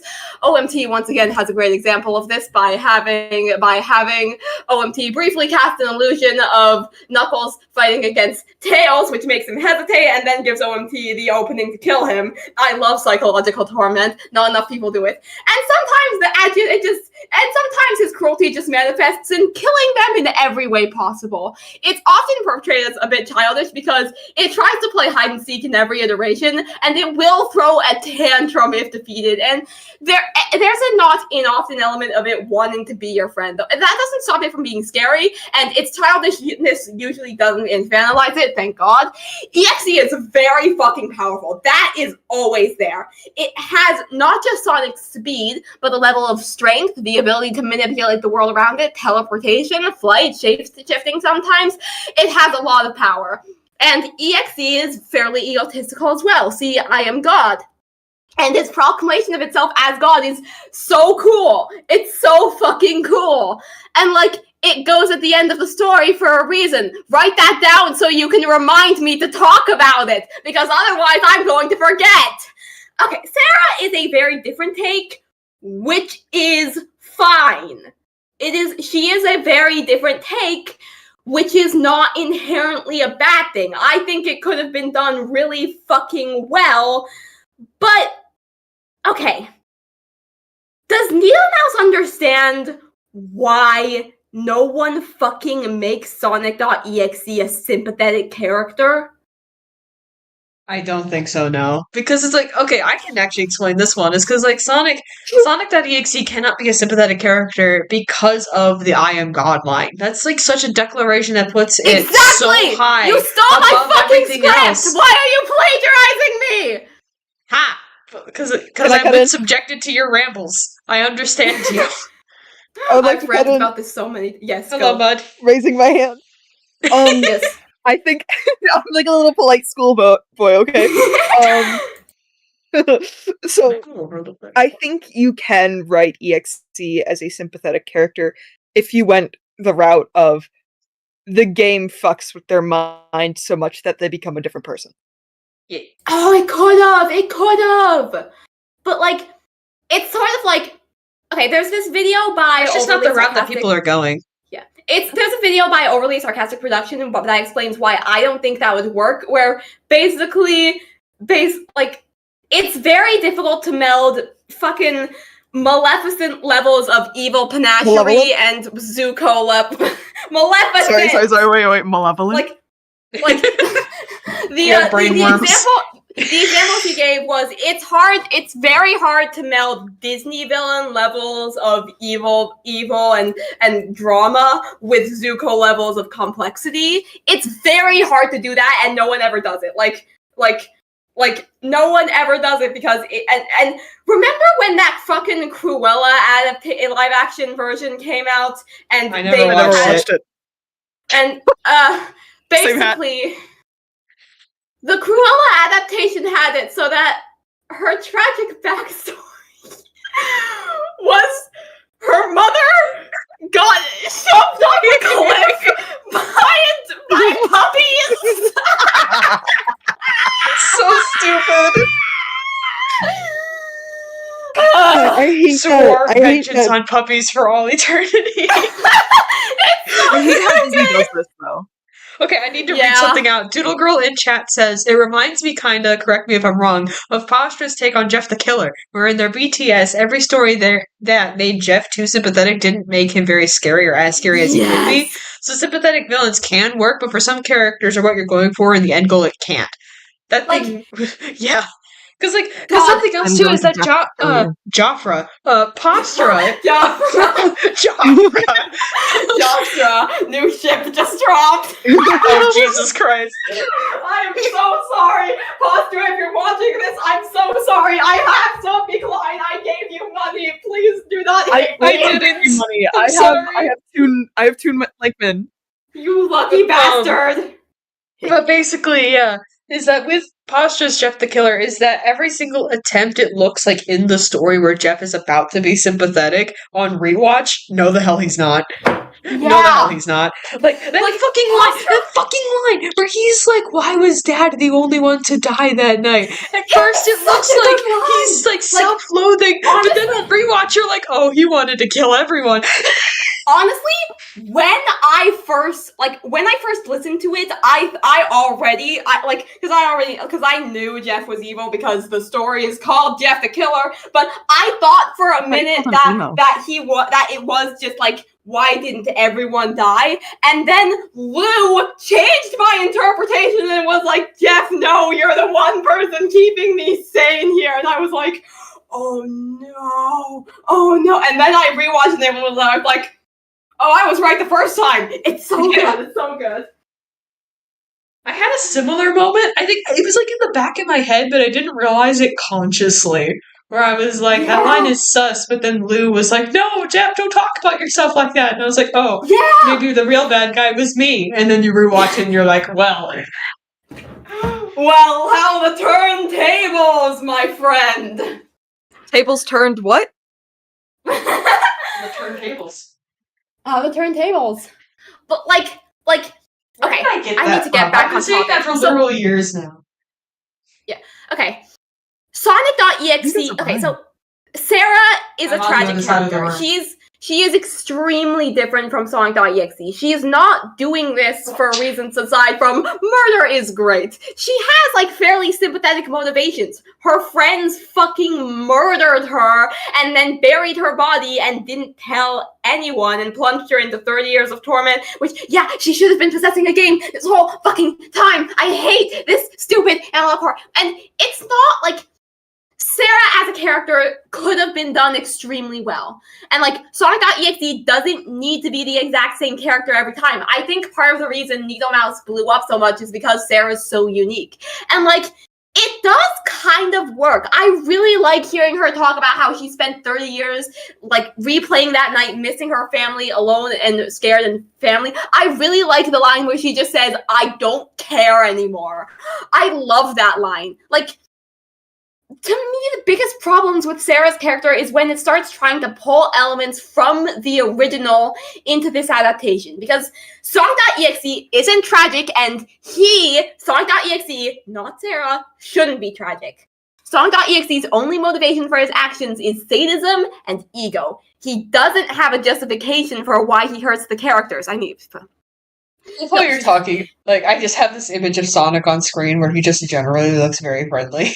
This thing is a fucking monster! This thing is a fucking monster! Blow it up now! Unidentified fucking thing, blow it up now! like, Sonic.exe does not have a grand justification or grand purpose for why he hurts the characters. No, he does it because he can, because it's fun, and because no one can stop him. Because they try! Knuckles tries! He tries to fight him! And he never wins! He can never beat him because that thing is God. Like, Sonic.exe's characterization is simple but effective. It's Disney villain levels of ego if Disney weren't fucking pussies. And I think that Sonic.exe, with all its sadism and cruelty and ego, works best when he's unsympathetic. And Sarah's not that. Her motivations are damn near justified. They're rooted in vengeance. Her willingness to hurt others is not because it's fun for her, but because she's been driven insane by loneliness and anger, and she can't bring herself to care anymore. The only real similarity between Sonic.exe and Sarah is that they look like Sonic, and they don't care about hurting people as brutally as possible. Allegedly. Because they don't show us. But, like, Needlemouse, there's a reason why everyone collectively agreed in Sonic.exe being a sadistic bitch. There's a reason that despite the creative liberties people take with him, making him an eldritch god, making him a virus, making him an antivirus, making him a glitch, making him a demon, making him all of this, everyone collectively agreed to make him irredeemable. And it's because a sympathetic villain is not one befitting of I am God.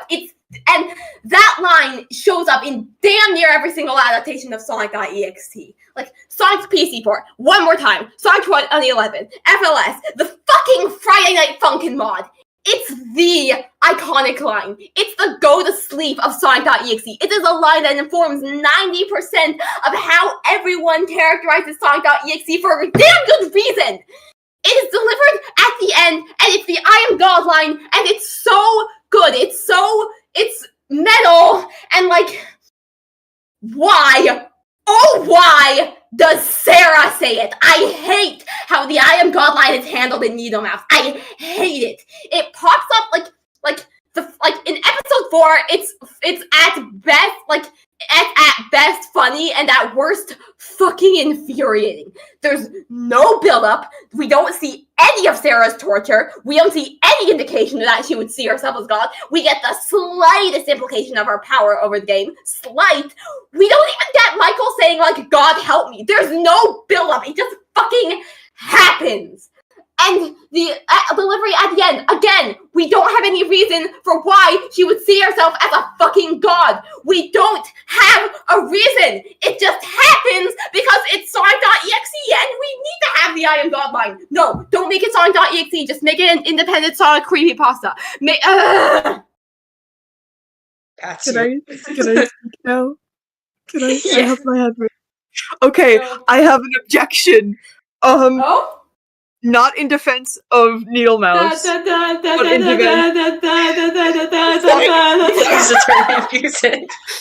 but in defense of sympathetic villains that can also be egotistical. I agree there. I agree there. And they could have done that, but like there's a difference between sympathetic villains that like are egotistical, sympathetic villains that are like fucking Zuko, and villains that are just flat out evil. Get out of here. And the unholy melding of the two, where you have fucking I only wish my mother had not gotten pushed off a cliff by puppies. It's so stupid. But I do think that it can be done in a certain way, like with Bill Cipher. Like he what? I zoned out. What? Yes, I'm bringing Bill Cipher into this. Yes, good. I've unlocked autism. I think you listen to my fucking ADHD I was busy trying to get Ace Attorney music for the bit. I stopped paying attention. No, but I mentioned this when I first started speaking. I think that an egotistical god character can be sympathetic the way that Bill Cipher is, because for sure. He accidentally destroyed his home and saw him as a god. I haven't read Book of Bill. Can you guys give me the Cliff Notes version? So I have the Book of Bill. It's right next to me. It's right next to me. It's my favorite thing. But okay. What did that freak do? Yeah, so basically, Bill Cipher is an interesting case on sympathetic villains who are unsympathetic at the same time, because it's like, you can sympathize with him without the story trying to get you to think that he deserves better. It's very much left up to you if you think that he can do better or not. Personally, I questioned him, but basically what it is that his tragic villain backstory could be better if he wasn't a fucking coward. He could, but he is, unfortunately. But his tragic backstory is essentially that he comes from a dimension where everything was one-dimensional, basically. And the way that people saw is they had their eyes on the sides of their bodies, because, they're all shapes. And Bill had a birth defect where his eye was in the center of his body, which allowed him to see up and see the stars. So he could see the third dimension when most of people around him couldn't. Yes. So he apparently on Euclidia, talking about the third dimension is illegal. So he's not the only person who knows it's out there, but it's so existentialist that they've banned you from being able to talk about it. So he kept trying to be like, no, guys, look at the stars, just look up, Christ! And they just weren't doing it. They kept trying to be like, what are you talking about? And he went to go see a special eye doctor that gave him medical trauma, where they basically said, just take your meds and everything will be fine. With this silly straw. The silly straw page. And eventually Bill did something. It's not clear what it was, because that entire page is glitched out to hell and back. But he got this idea. Did you have to clip me wishing death upon an 8-year-old? Thank you, Doodle. Love you, Doodle. Doodle. Basically, you have to. She did, yes. You are bullying Larson me on killed the this man. internet. Again. Every day. Hold on, I'm gonna fucking send the clip into chat. Yay! Good, I need to see it. But like, so what happened on Euclidia is basically Bill had an idea, and he was like, I'm going to make it so you have to look at the stars. I'm going to free my dimension. And it looks like it started out as an accident, but then as Euclidia burnt around him, he just went harder and harder with it until eventually it basically wasn't an accident. It started off an accident, but then he doubled down. And now Euclidia doesn't exist anymore. He killed his own family, he killed his own dimension, halfway accidentally? And then from there, instead of facing, like, what he's done and taking responsibility for it, he basically decided to drink his problems away and became this egotistical party person who lives to break every law imaginable. So he basically fed his own ego as a blanket over his own, like, self-hatred for what he did. And this has been hinted at as far back as the Choose Your Own Adventure thing, where Axolotl was like, he says he's happy, but he's a liar. Like, this has been established for a while. But, yeah. So then but, like, that's his, like, sympathetic thing, where he can be like, oh, he accidentally killed his family, and then instead of facing it, he couldn't face the responsibility for that, and instead just leaned further and further into being a villain. But then also, that was trillions of years ago. He has had every chance under the sun to finally face it and move on and become a better person, and instead he just keeps doubling down. And now we've witnessed him literally abusing Ford. Noodle, get out! And we've seen, like... Because, like, that's like the Lost Journal pages in the Book of Bill, is that we see him purposefully isolating Ford and trying to get him away from Fids in any way that he can, and taking advantage of the fact that Ford literally worships him to do it. And then once the betrayal happens, we see him literally torturing and abusing Ford. And then after that, you know, we see everything that happens in the show where he possesses Dipper. And then in Journal 3 we find out his plan was to kill Dipper at the end of that episode and try to get Mabel to also follow him. If you know what I mean. And just like the geometric rubber hose version of Emperor Bellows! Except he's less racist. Also, canonically, Bill Cipher and Emperor Bellows hate each other's guts. Canonically?! Yes! So, like, I remember Alex and Dana said that at one point, is that if they knew of each other, they would hate each other. Because Emperor Bellows is all about fascism and all about, like, if you don't fit in, then you can never fit in, and I'm going to kill you. Oh. And Bill's whole thing is, I don't think there should be any rules, and I'm going to purposefully lift up people who don't fit in because they're just like me for real. Bill Cipher is like, if Bill Cipher is like, if the fucking, I want to uplift oppressed people, and also I will kill people and blow up a building, if that was written good. Bill Cipher is a Batman villain, okay? He is!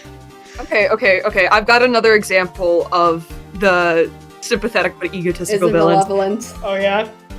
Oh. Oh, what? How are you able to clock me that quickly? How could you? Because you're It is new. malevolent. It is malevolent. Can I talk about it? There's no way to figure out Mr. will only respond to malevolent. Let me talk about him. Let me talk about my wife. Talk about your wife. Talk about your wife. Talk about your wife. Okay, so Yellow is a character that is in season 3 of Malevolent. He is. I'm gonna spoil things. Are you guys okay with that? Sure. Okay. So, the King in Yellow was split into 2 halves. We've got John, aka me, and then we've got Yellow, aka the other half of the King in Yellow. And he was placed into Arthur without any memories. Arthur knew that he was a fragment of the King in Yellow, and was like, alright, I'm gonna tell you who you were, and that you should be just like John. And he tried to shape him into John, and Yellow didn't do that. He was like, fuck this, I am a god. I am a god. But then he was constantly beat down by Arthur. Arthur was like, I'm going to send you back to this traumatic place. I'm going to send you to hell. I'm going to curse you out. I think you're a child. I think you're stupid. I don't like you. and this is his first interaction with humanity, like genuine interaction with humanity.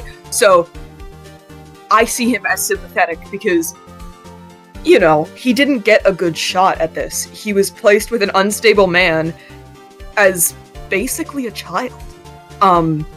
Like learning his way around it. And then immediately after, he's placed with Larson, who is an even worse man than Arthur Lester. Who convinces Yellow that he is in fact a god, and that he will kill Arthur for him. But what Larson doesn't tell him is that he does not care for Yellow. So Yellow is constantly being manipulated. I have to try not to bring up the fucking twist in season 2. I have to... Please, I want to go in blind. I want to go in as blind as I can.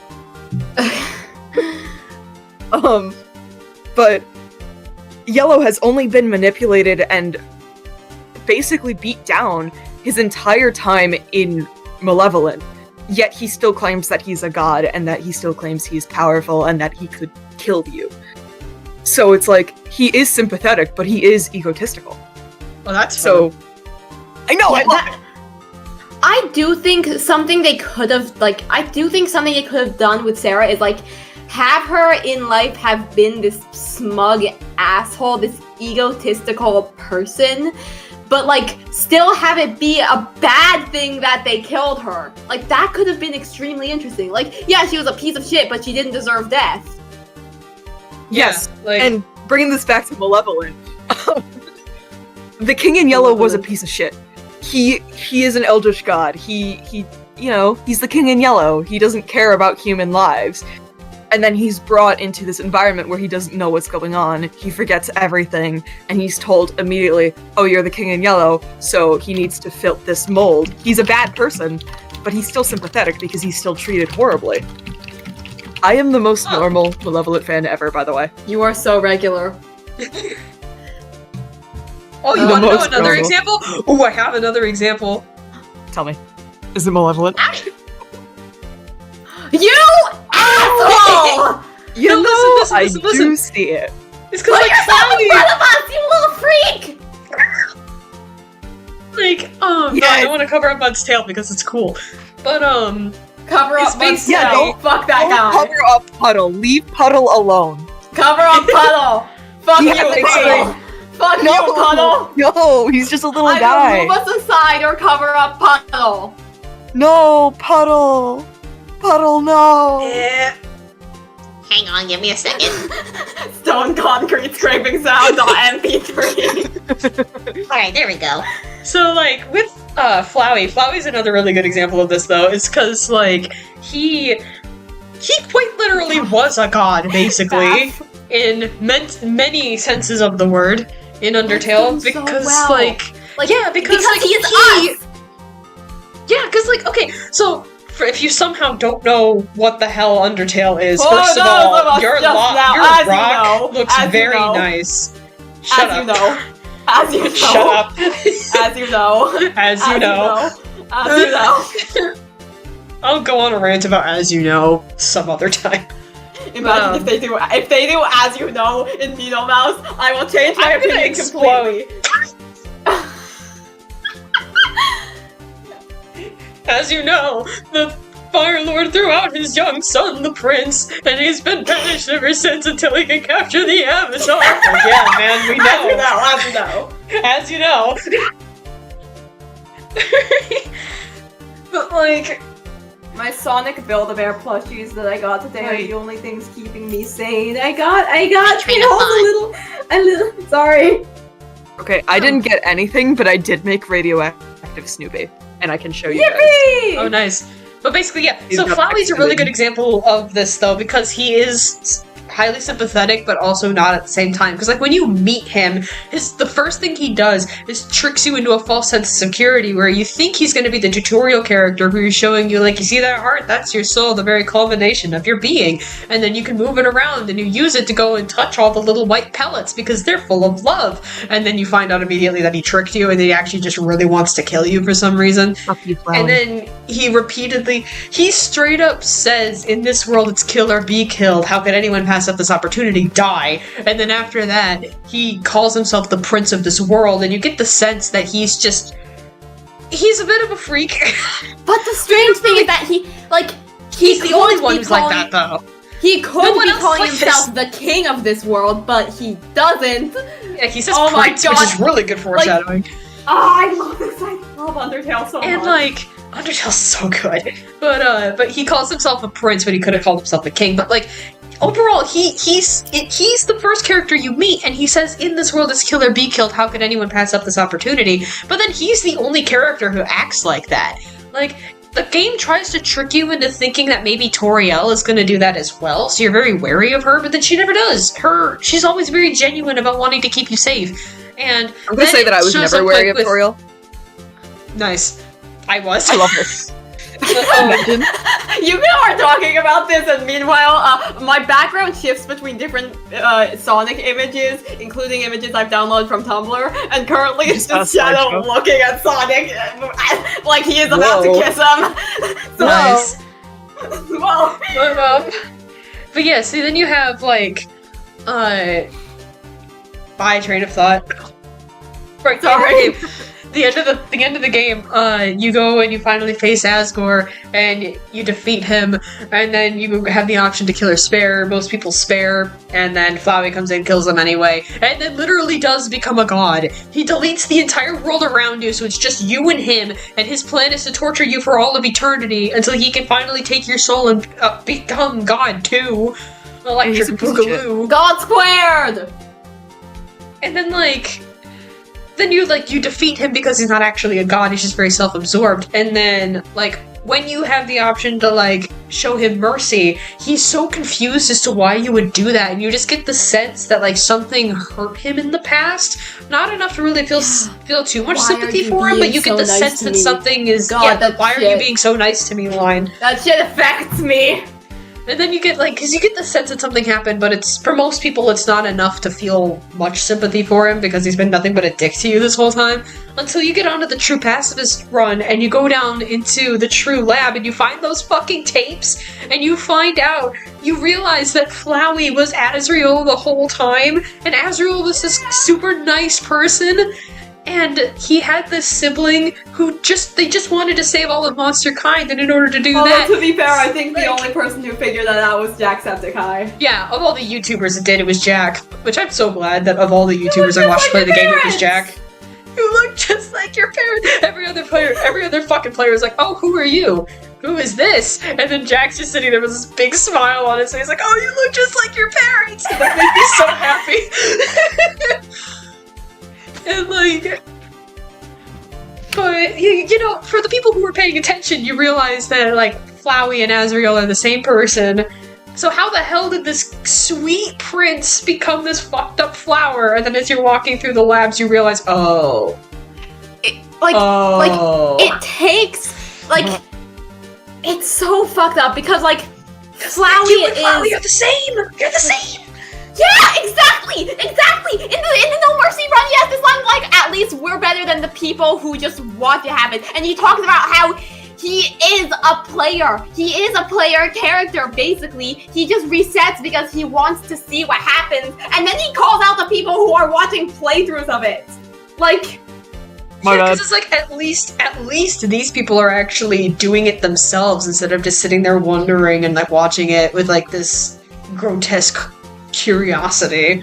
At least we're better than those fucks, huh? And it's the reason that Flowey is really like this is because he is a child who's been traumatized and no longer has clear access to his empathetic emotions with time powers and no parental guidance. Yeah! That is literally Yellow from Malevolent. Sorry. Damn. and oh god, Flowey's a child. Flowey's a child. I want to say he's allowed to act like this, except he kills people. So we've proven that this can work, and Needlemouse is just bad. Yeah, Needlemouse. Yeah, the reason it doesn't work for Needlemouse is because of the fucking, it doesn't put in the work like Undertale did. It doesn't put in the work. Because, It's like, even with Bill Cipher, like, I understand him and I do feel sympathy for the baby triangle, but when it comes to the adult triangle, I don't give a fuck because it's been trillions of years. Like... I will fully admit my bias here. I prefer it when Sonic.exe is like an evil bastard. I prefer that. Like, what we in the art writing industry like to call a skill issue.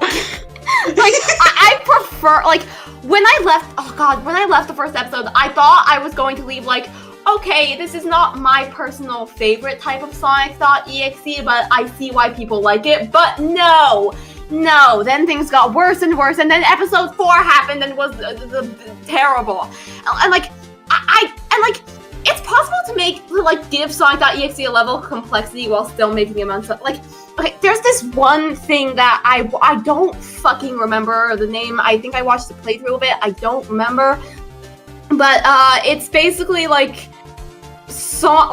this program that's sort of in it. I don't fucking remember. This sort of antivirus thing, and it's like it does all that. This little shit, like, it was supposed to be there for a purpose. I don't fucking remember, but it got bored. It got bored of its purpose and started killing because that's more fun. Like, there was this specific line, something along the lines of, I did what I was meant to and it was boring. I want to do what's fun. Something like that. Like, that's a level of complexity to Sonic.exe. That is very flowery core. That's a level of complexity to Sonic.exe while still making him horrible. Like, you didn't I am getting off track. I just like rambling. We need to watch season 2. We need to watch season 2 already. Editing this down is gonna be fun. I gotta break it to you guys. I'm not gonna be able to stay for too long because I've got school tomorrow.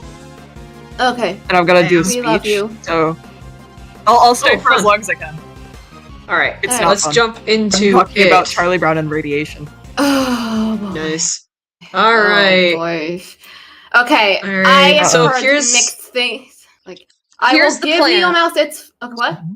Here's the plan, is that what we're going to do is we're going to just watch the episode and then offer commentary at the end. We can say little one-note things while we're watching, but try to save most of that for when the episode is over, unless it's one of the bigger ones. If it's like one of the dinky 5 minute or less, five minutes or less, commentary goes at the end. I will also be typing. I will be typing my little notes so that I can remember.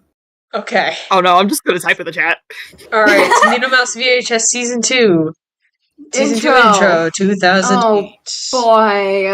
Dude, that's I'm getting my descent into hell in real time. Awesome. Is that an original OST? Sorry. Maybe? Oh, I like that. Okay. I remember that night.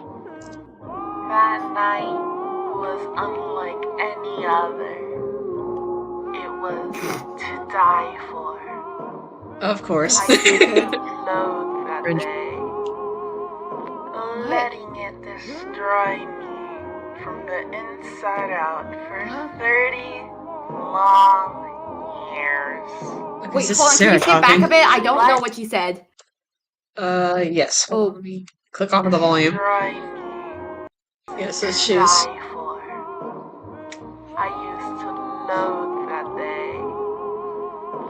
Loathe. Letting it destroy me from the inside out for 30 long years. But I finally got my revenge. You are all mine now, whether you like it or not. I am your god now. Hi. You have to...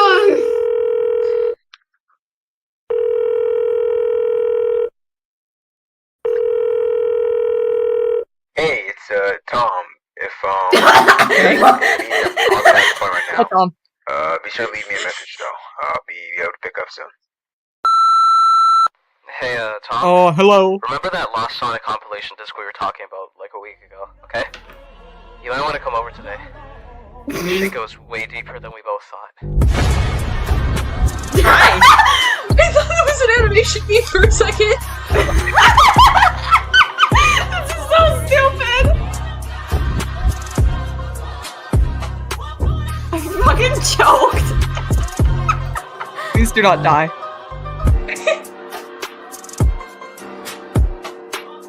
Okay, music goes This is hard not though. fitting. Okay, pause. 2022? Oh, I know that year! That year sucked! Oh yeah, that year the music. Man. Okay, 2022 was an awful year. Okay. Oh, yeah. It sucked. It was. Oh, can we all okay. agree? I don't Fuck wanna talk about it. 2022. Although the memes on Selectively. 2022, wonderful. The memes in 2022 were fantastic. I don't The year remember itself, anything from that year. 2022. I don't remember anything. Okay. Okay. I so I remember have both heard everything and nothing. So.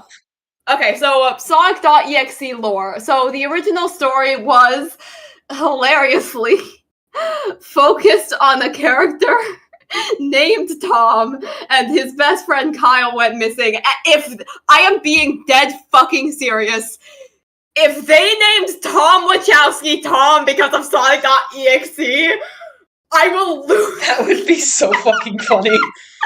I hope to God. Okay, so this is gonna focus towards the screen. Alright, so This is gonna I'm focus- gonna... okay. Wait! Oh my Yeah. god, that thing I forgot to ramble about!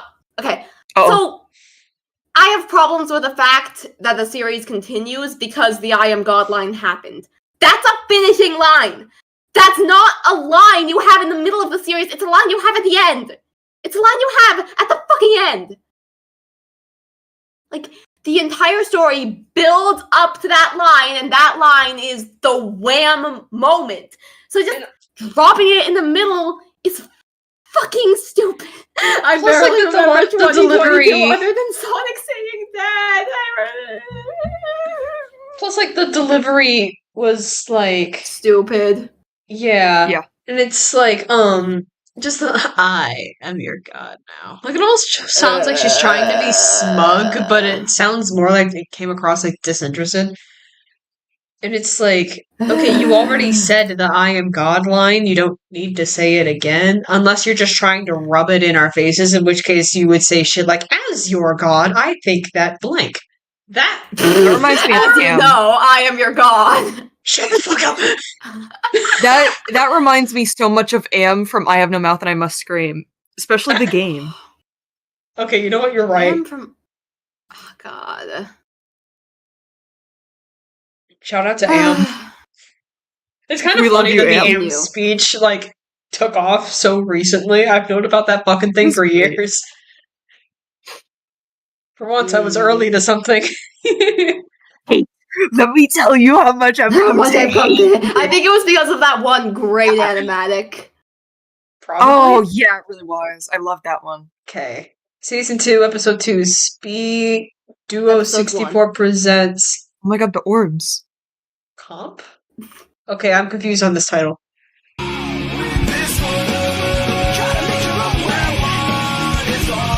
Santa. What? Oh my god, it's Jack! I can't look at this, no spoilers! Hello? Oh! Okay. I actually kind of love this. Oh, that was just the intro. Hey guys, Oh my Kyle god. here. I can't tell if this is part of the episode or if this is just an intro. No, I genuinely think this is part of the episode. Oh, the Sonic Comp from the 90s, right? We may have found a I demo kinda for love it. this. Epic.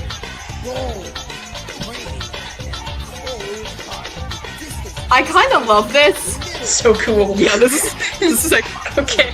This is so feels like 2008. something I would have made in, like, 2012. me too. Thanks to Tom, we managed to get some more in-game stuff. I kind of love this.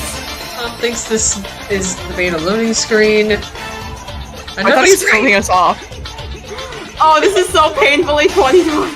Got some screen caps, too. Don't know why this part is so different.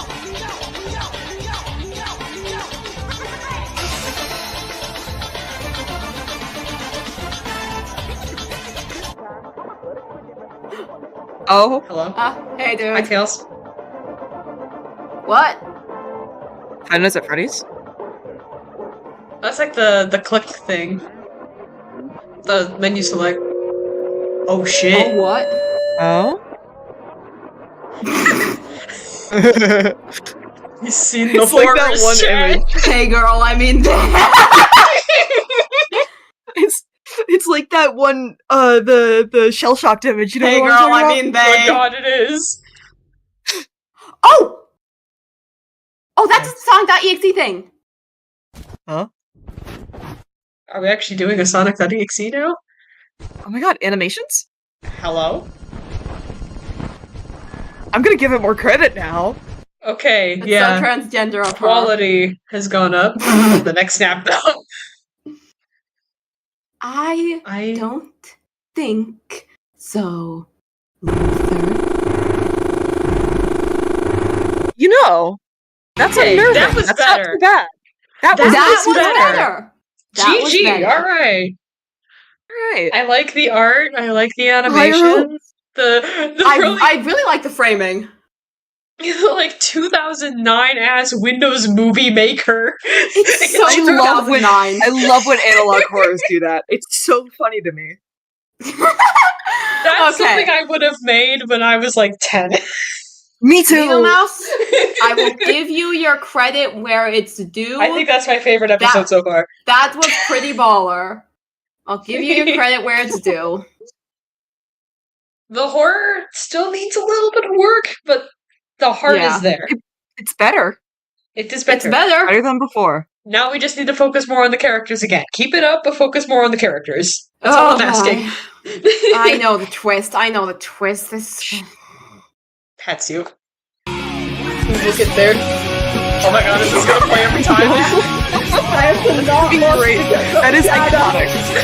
Hi, Shadow.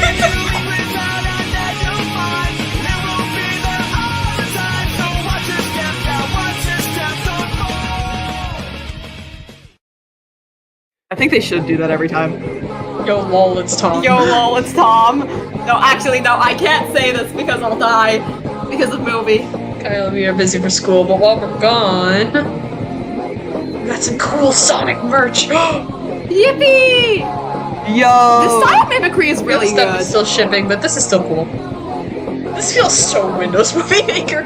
The only thing that would make this more Windows Movie Maker for me is if there were random glitch squares that popped up from time to time. Oh my god. Speedo, that would actually be really cool. Sonic Land? What? Oh! Oh? Hold on, can you fucking... Yeah, I can tap it back a little bit. No more screencasts from the game! Welcome to Sonic Land! With the pan colors for some reason. Whoa, she's pansexual, I didn't know that! Wait, what? Huh? I know people ask, why no record? This is so 2008. Don't you think we tried? Oh. Oh shit!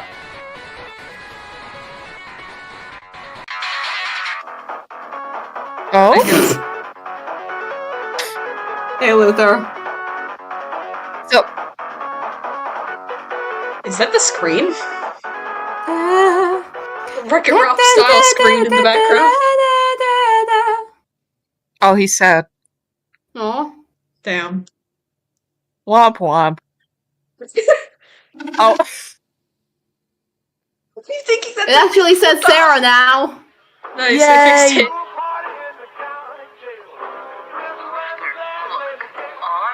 Is that 60s music? I can't hear. There's no captions for this. It's okay. Captions.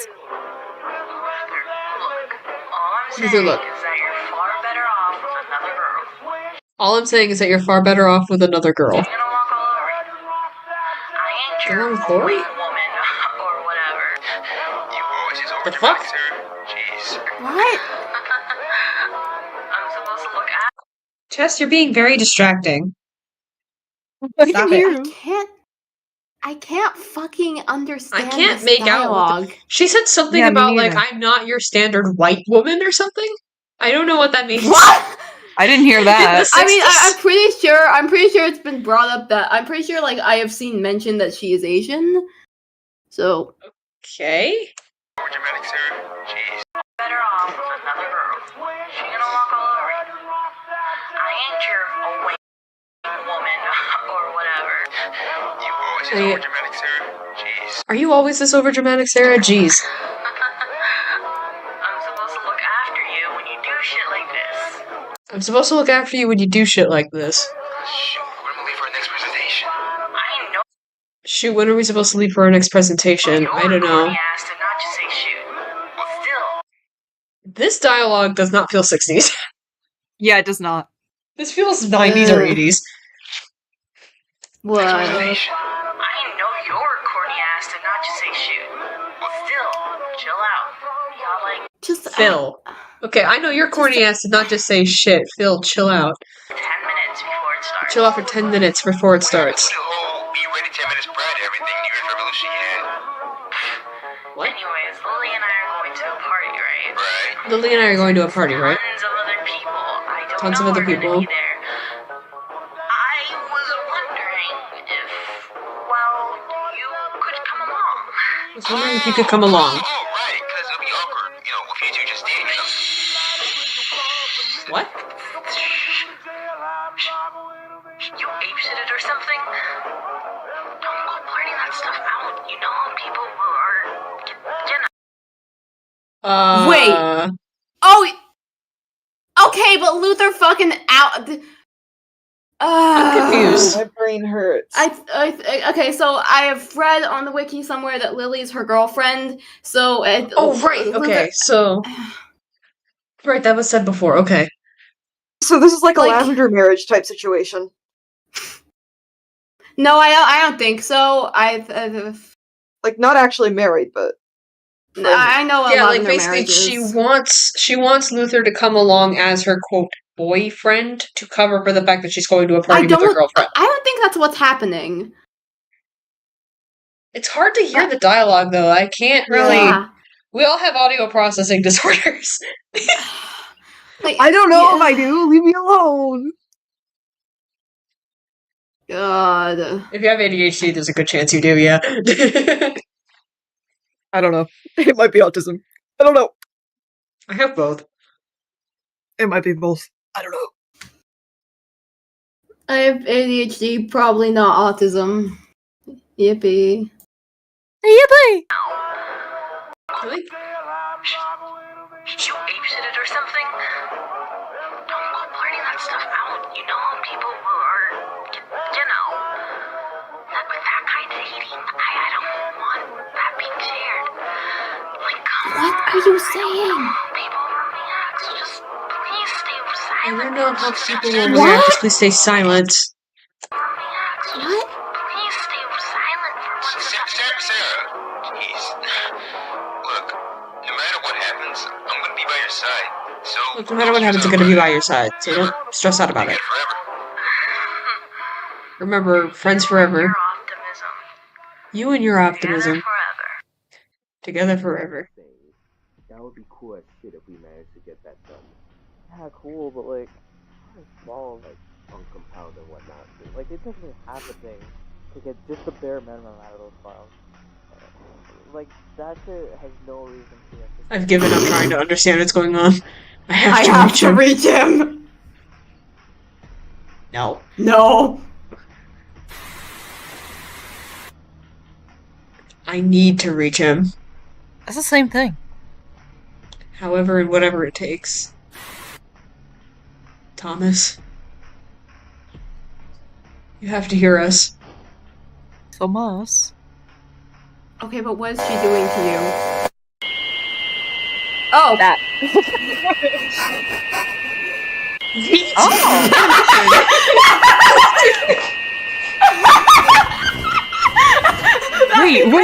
Wait.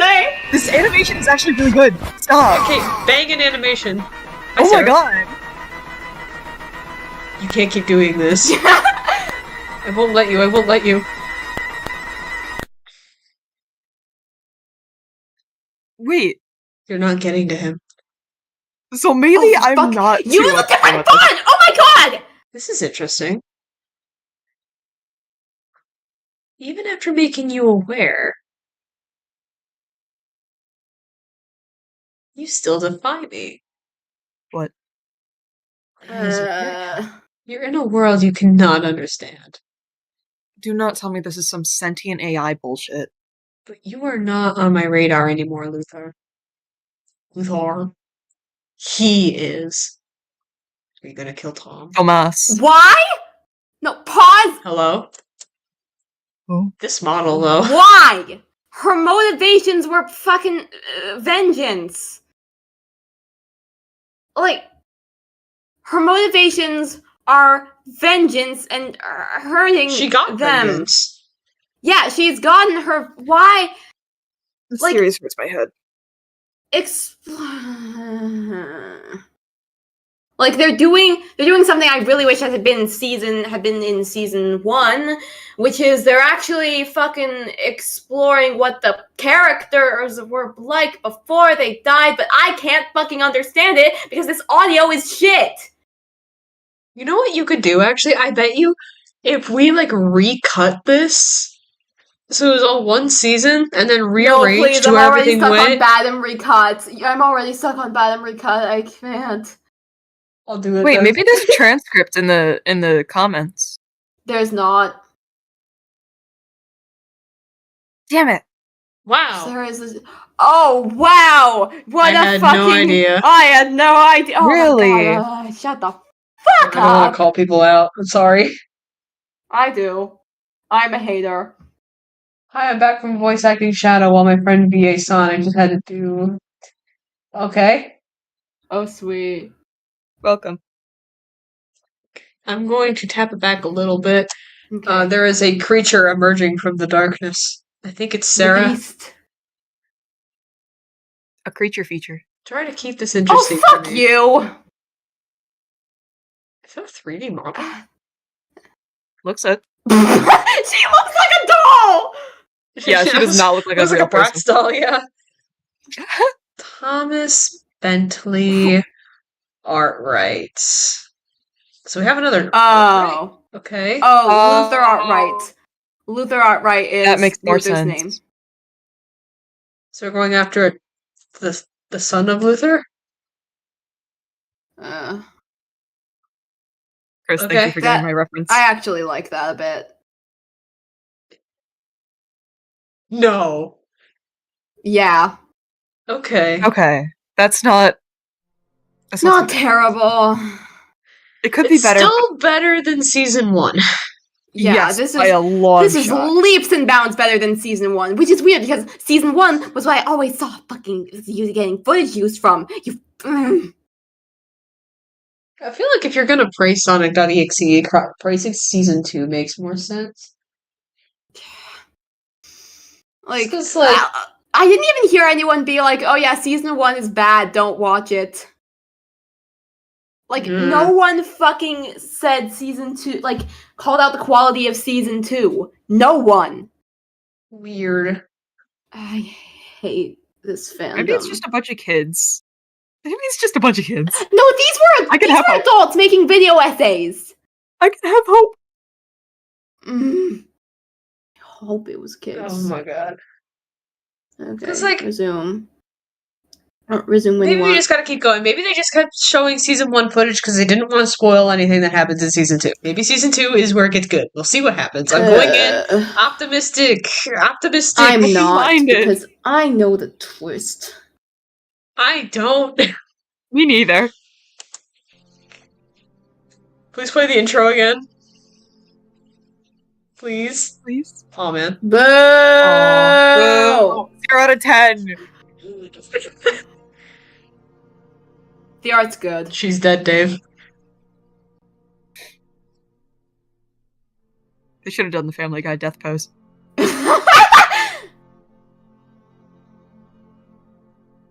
Oh no, is this where I'm gonna get to talk about it? What? What? What? See, I didn't English, know please? where I was, and I didn't know who I was. That's the fucking... What?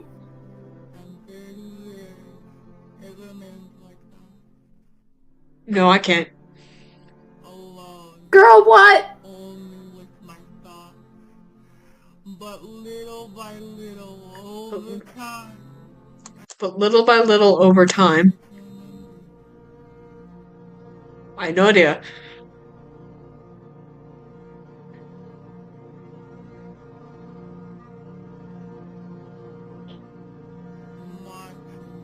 Michael, Luther, they didn't even help when things. Who the fuck is Wilson? No, Martin, Michael, Luther. Those are their names. Okay. Blackwood? They betrayed me. All I wanted was to spend time with them. All I wanted was to spend time with them. With her. With her. But they couldn't have forgotten me, though. Right? What? What? They all hated me. At least have captions. They all hated me. Hi. Press C. There are no captions. Okay, guys, stop talking.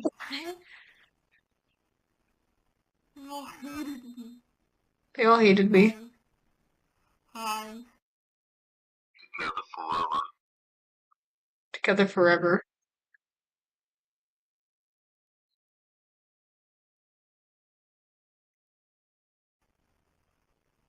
No. If No. I can't go home, they don't get to either. If I can't go home, they don't get to either.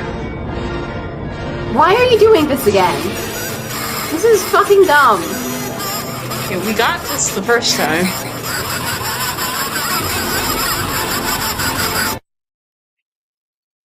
Loud doesn't equal scary, thank you very much. Hey, it's Tom.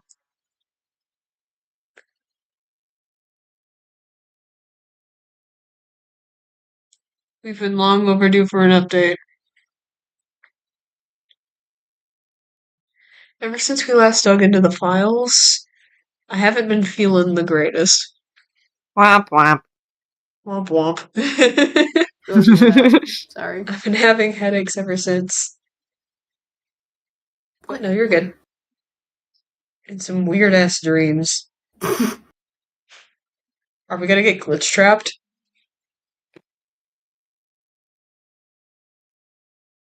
I can Isn't that how never all dreams are? I can never remember them fully, but I can vaguely recall the face of them. Why are you spilling this on the internet? Hey girl, I mean Good they. art. I do like the art. I've never seen this person before, so why do they keep appearing in my dreams? Progressivism. I don't know what to do. Kyle's not answering his phone. I just need to talk to someone. Oh no, Kyle died. Oh R.I.P. no. No one could have predicted this. It's okay, Chess is here. He's being very Is that loud. him making that noise? I'm just so alone, man. I miss my friend's tales. I miss him a lot, so I'll be back.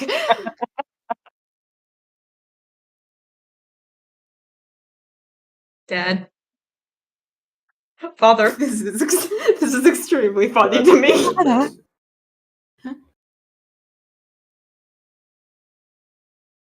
Chess, you're really taking the horror out of this.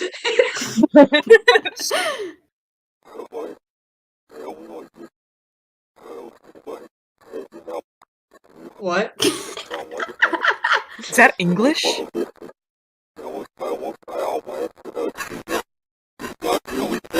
Oh. Hello? That's actually cool. That's cool.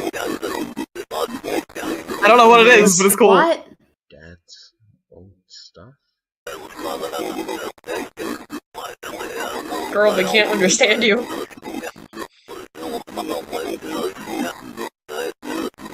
that a switch?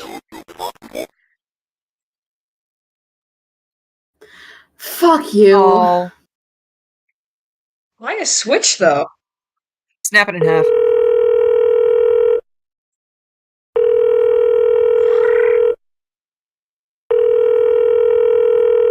Hey, it's Tom. If you're hearing this, it means I'm probably not at the phone right now. Be sure to leave me a message though. I'll be able to pick up soon. Tom, I'm not gonna lie. I think it's time to stop. I don't think we should keep messing with this game anymore. I was going through the files, right? And this shit just goes so much deeper than we both thought. I'm probably just gonna shelf this disc somewhere because having it here is just... it doesn't feel right.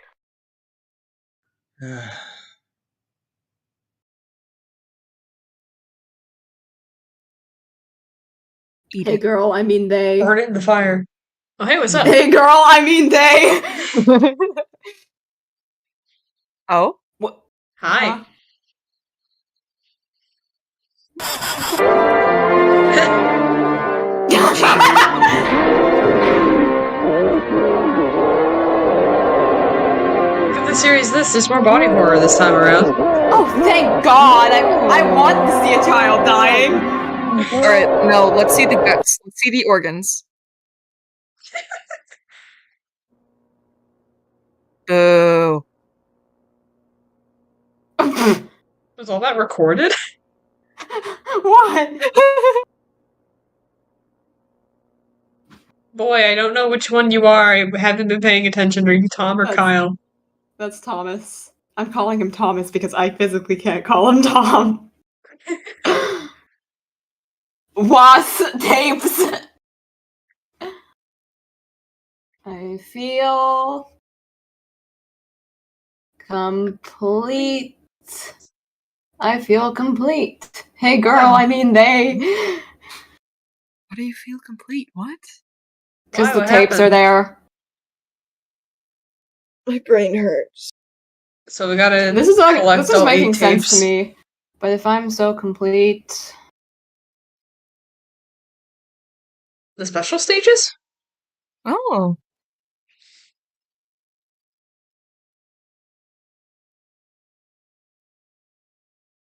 why don't I feel like? Why don't I feel like it? Oh, stop with the sympathy. No, I think this is good. Why am I not happy? No, this is taking me off a bit. Fuck you.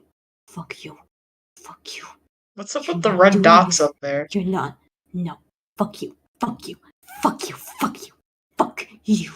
Fuck you. I was saying. I love how I don't have context for why you're getting angry this time. I'm just sitting here like, I this was is just still angry. mid.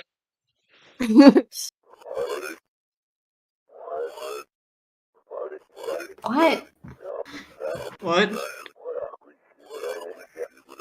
Honestly, I'm Oh, fine with her backwards. rescinding. I'm fine. I'm fine with her rescinding it, and like parts of this, I'm fine. Like, I'm fine with a lot more of this than you guys are, which is shocking.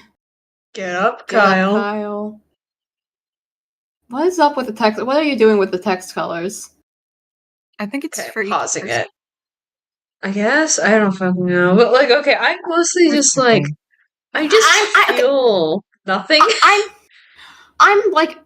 I'm okay with Sarah being a sympathetic character, because she's not Sonic.exe, that's fine. Well, I'm not fine with it in context of the twist.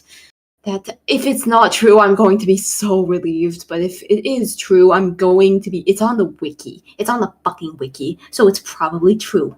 But I'm fine with Sarah having contradictory feelings. I'm fine with her saying she feels complete and then rescinding it. I am fine with her, like, being a sympathetic character. Like, no, I don't like that. I'm just not fine with it in context of the thing.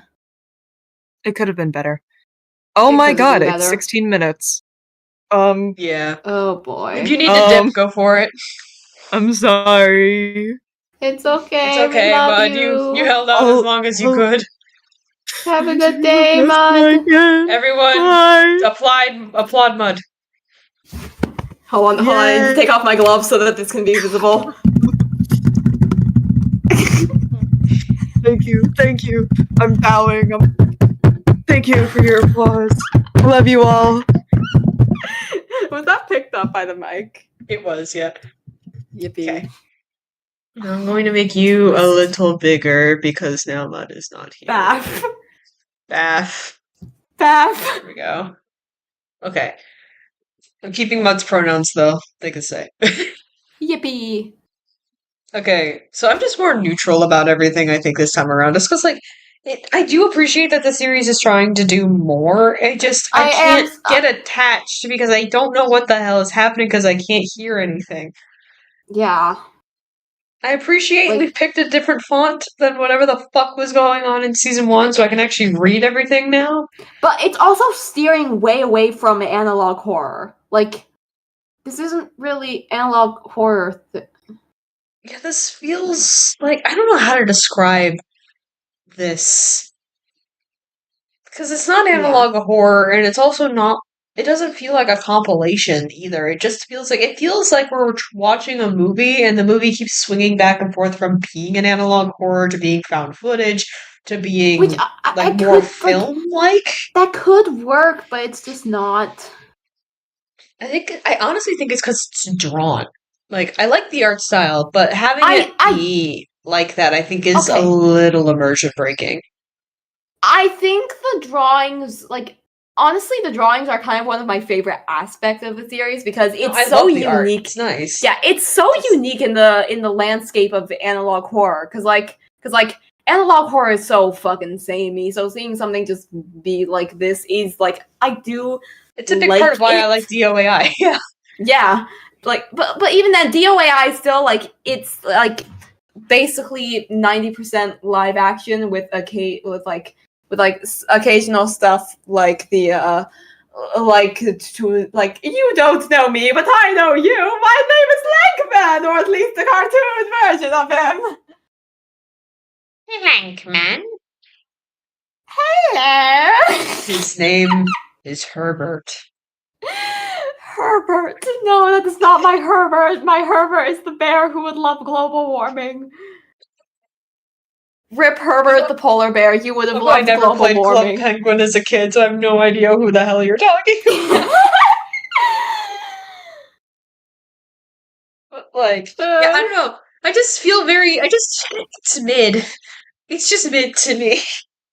Yeah, it's not. I don't feel strongly for it, but I don't feel strongly against it either. It's allowed. I don't feel like it's an affront to God by existing. Metaphorically speaking. Yeah, doodle. We just have so little to say anymore that we've just started talking about DOAI instead. Oh, listen, I'm gonna have a fuck ton to say when we get to the thing.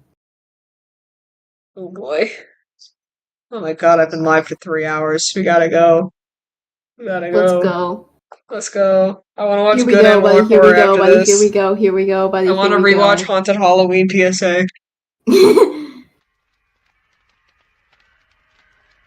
Which version of Sonic is this? Mecha. Unique to Needle? Okay. That's Mecha. Okay. Oh, Kyle's in Mecha Sonic. I know how to say things. I'm not dead.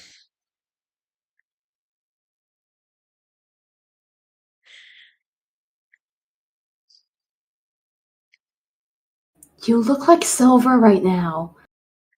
But why? What's the symbolism here?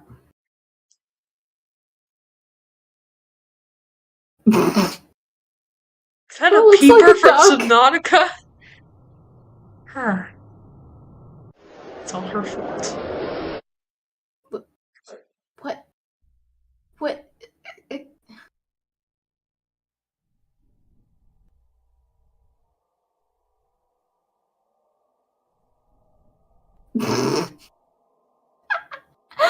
Oh, the snapshots from season 1 make me laugh. And peepers. He has a little scarf on! His little cape. Yeah, that's cute. But that's not Tails. I wish it was.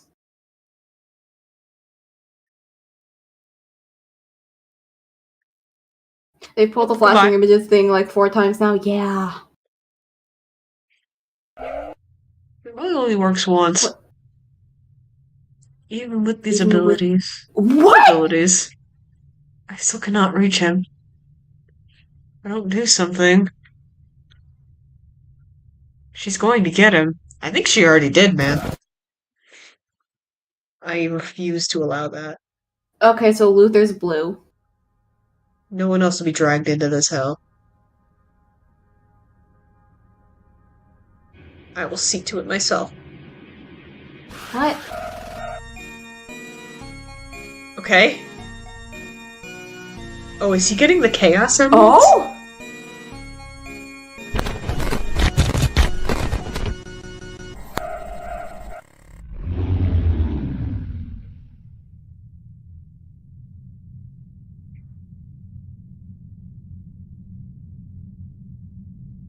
Whoa.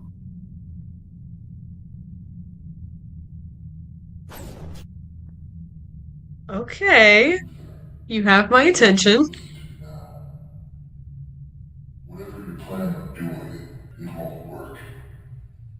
Whatever you're planning on doing, it won't work.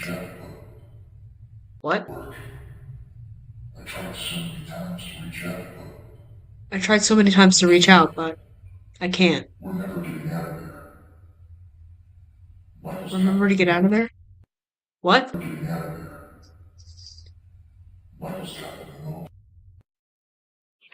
She's gotta go?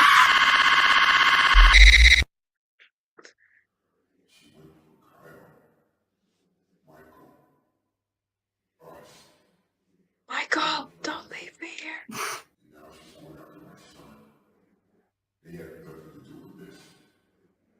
You know what this voice acting sounds like? And I'm so sorry that I'm about to say this, but this sounds like one of the characters from Garden of Banban. I'm sorry. I mean... I don't remember which I one. mean... You're not... incorrect. Don't tell me one of the Euphoric Brothers voiced these guys.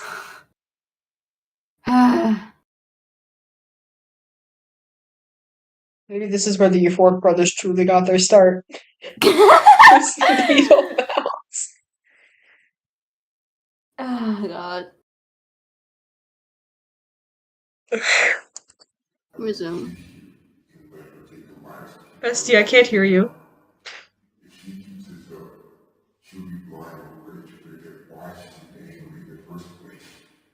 What? Went from incomprehensible text to incomprehensible audio.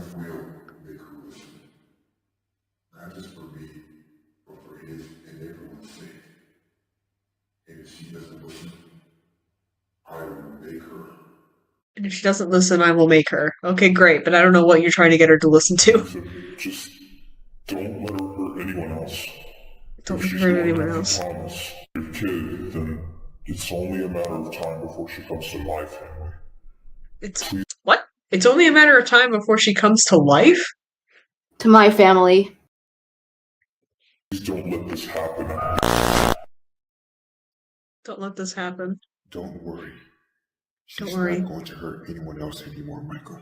She's not going to hurt anyone else anymore, Michael. I promise. You never say that You could have been doing the clearer audio this whole fucking time?!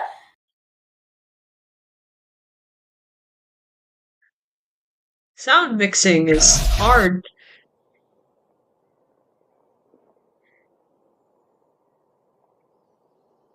Hi. I will make it all better. Isn't this from Sonic 3? I think that's Green Hill or Emerald Hill. One of the two. I don't think that's Angel Island. Oh, hey, man. Hey, how's it going? I promise. Okay, so why are we painting them as more horror characters if they're the good guys?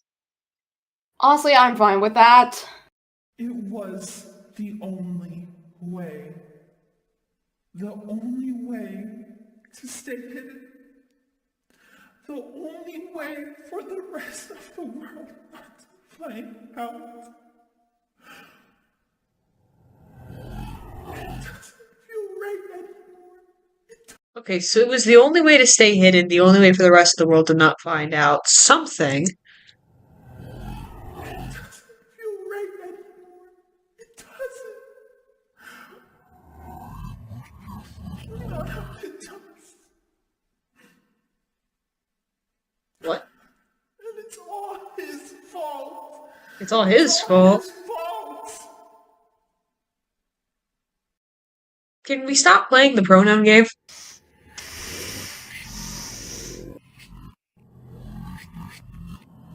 Is that Knuckles?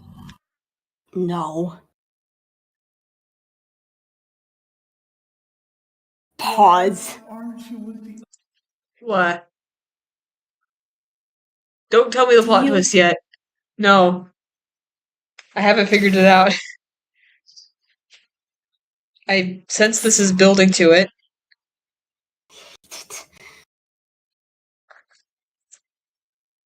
Zoom. Why aren't you with the others? Why aren't you with the others?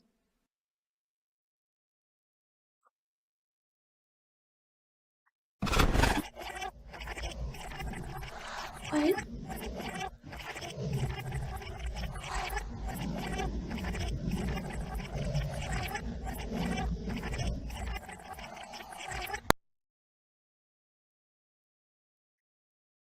Why is it just one eye? You did this to me.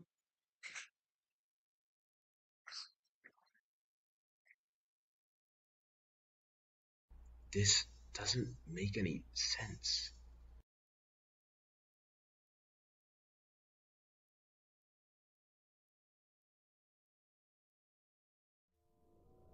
The hell's going on? Huh? Is he breaking in?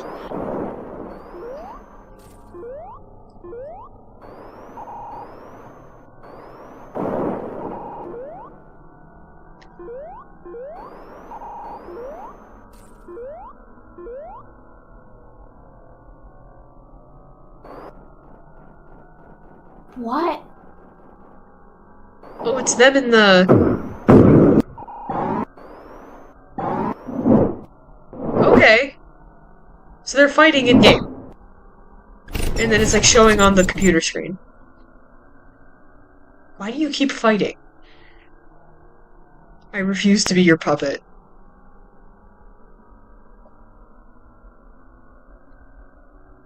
I will stop you.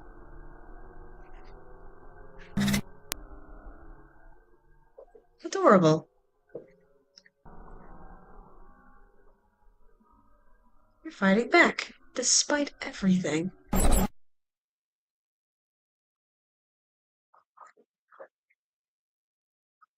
But yet, you forget who's truly in control here. I won't let you people hurt her anymore.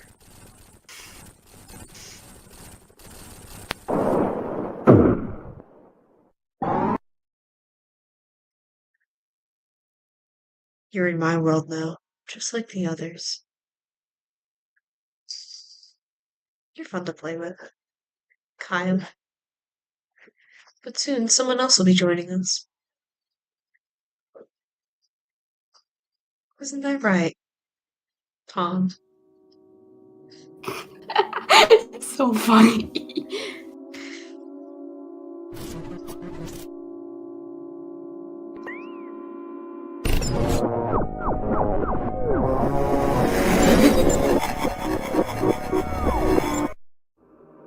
Your fight is with me. Let him go. Let him go. How are you still alive? Did you just go back into the computer? Hey girl, I mean they. I need to help them. Hi. But how?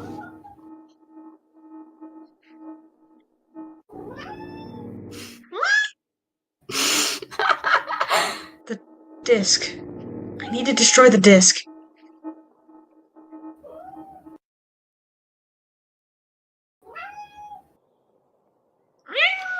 Oh, I've seen 1,000 clips of this scene.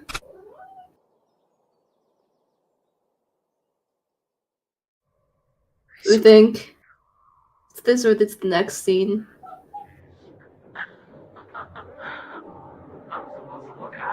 Why are you green now? I'm supposed to look after you.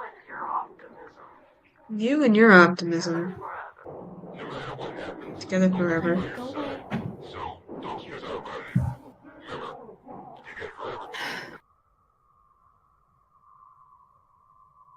Are they gonna anime fight? You're the reason why Kyle's away. So you're the reason I was locked away. You just don't know when to quit, do you? You just don't know when to quit, do you? I refuse to sit and let things happen again. Not when lives are at stake, Sarah. The facet nature of people seems what? The facet nature of people seems to be of pittance with the looping nature. What the fuck are you saying? You are throwing a dictionary at me. What? What? That's not even a sentence. That's a collection of words. What is a facet nature? The facet nature of people seems to be of pittance with the looping nature of the human. What the fuck Sounds like are a Tumblr you saying? post. What? That's not a sentence. That's a collection of words.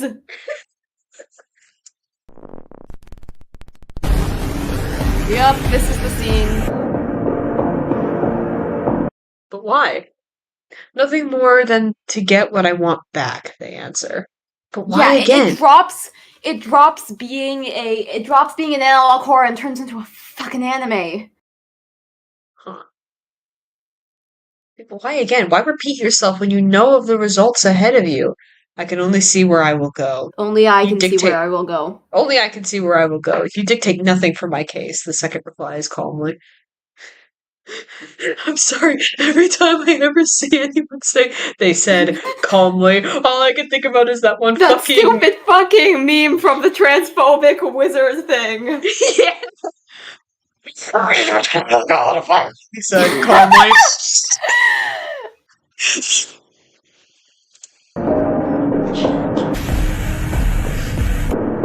Oh my god, they are anime fighting. You won't realize until it happens again. You won't realize until you see yourself dead again.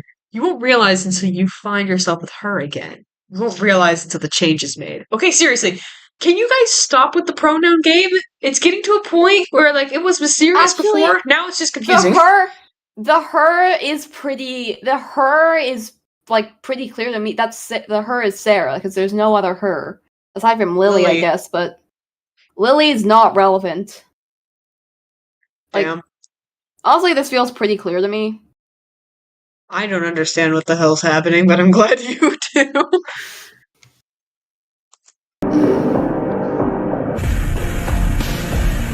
Okay, the animation is kind of banging, though. It is. Did he turn the fucking Chaos Emerald into a mallet? Why? Because that kind of slaps, actually. Not from a horror standpoint, but just from a that's cool. You are doomed, even from the start. You are stuck with me in this loop. You have nothing more than what I have.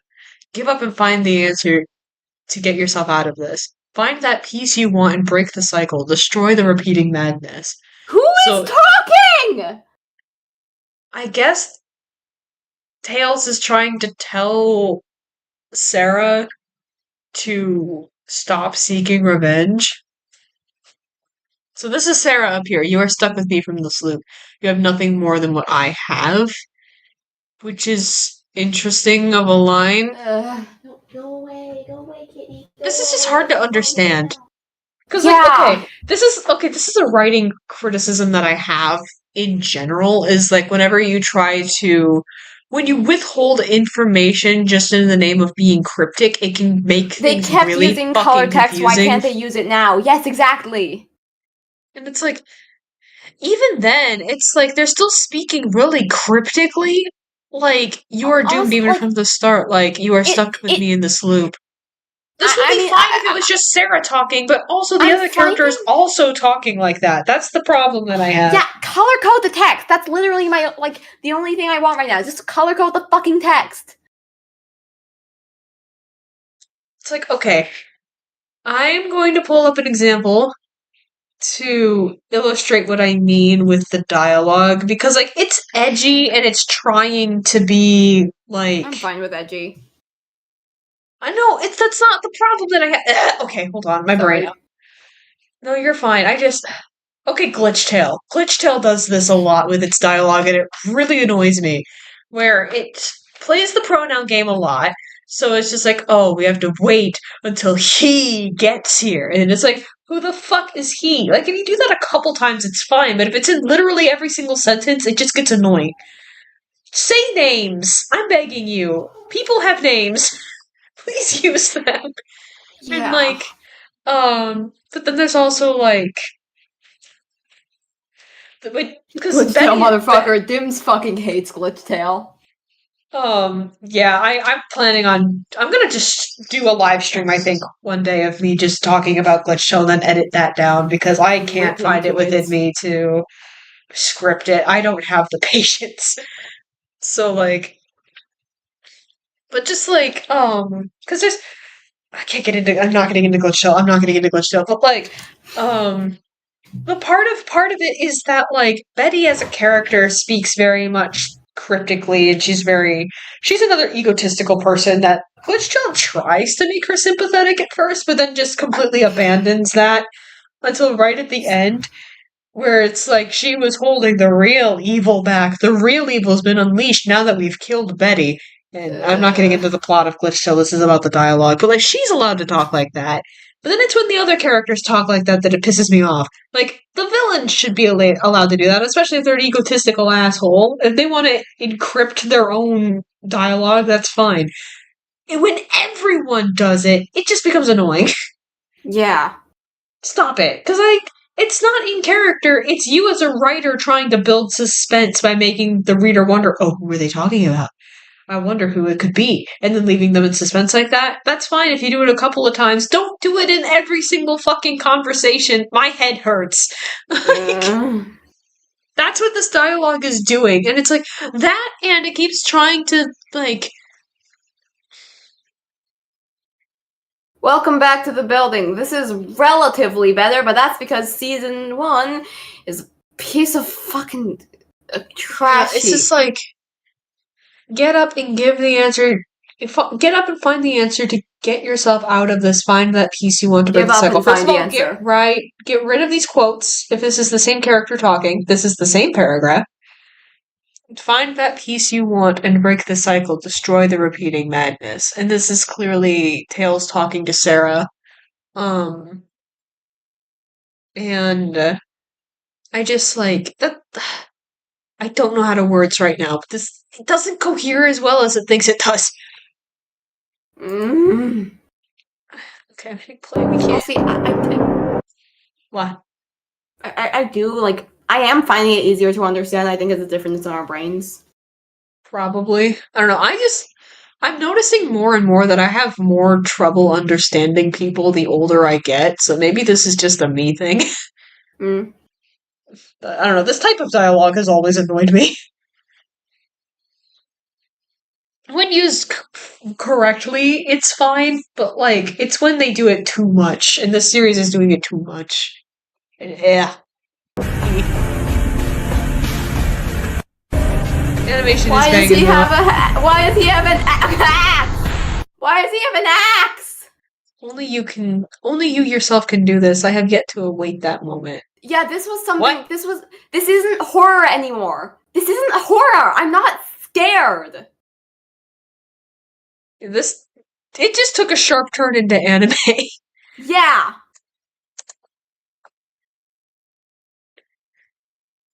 Even after everything, Luther, you still get nothing. You get nowhere. You'll get tired, and when you do... You get nothing! You lose! Sir! Good day, sir! And when you do, I'll kill you. I'll kill you. And your puny little son too. No, I won't let you. Damn.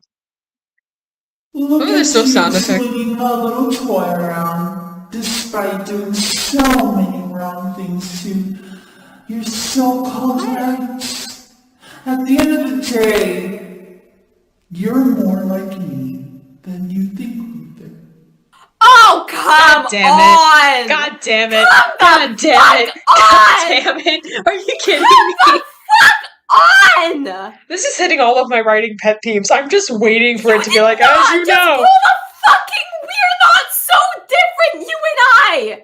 Come Oh my god. fuck on! That is one of the tropes that annoys me the most in writing, is when they just blatantly say that. Like, you can have that between the hero and a villain. In fact, you should, but don't just say it.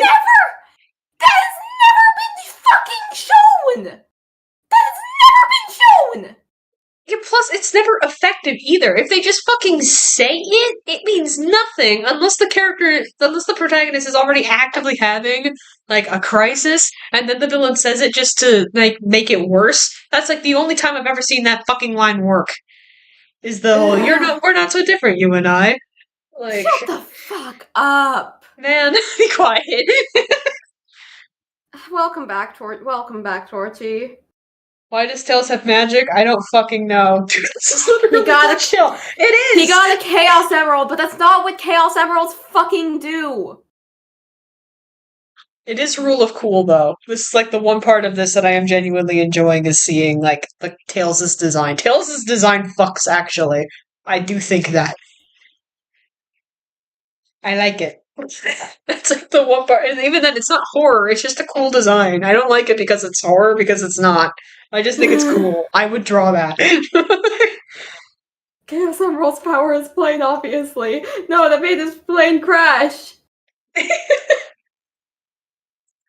An endless battle to Okay, what? An endless battle to I know you feel released, right? You don't know how I feel! You don't know what it's like to lose everything! Oh, you're right. But at this point, I don't know anymore. You never went to anyone. You were alone with your problems then, and you are now. Girl, what are you Despite all this saying? being here. You were alone with your problems then, and you're alone with your problems now. Like, she was like, you don't know what it's like to lose everything, and he was like, you're right. But also, something, you're trapped with your problems then, and you're trapped with your problems now. You are a murderer. Nothing can change that. You're her, nothing can change that. No, you're a murderer. It's only making things worse. Not only for us, but yourself. So I ask you this, Sarah. Please, just let go. Tom's going to destroy the biscuit. Now's your chance to leave things behind and move on. Please.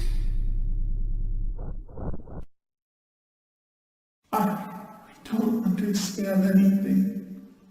I don't know what to believe. I can't do this. I can't do this. Oh, but you can, Sarah. Hey, Why does it keep randomly switching back and forth? Can you, like, pick one? You've been through so much. And now that you have a chance to be happy.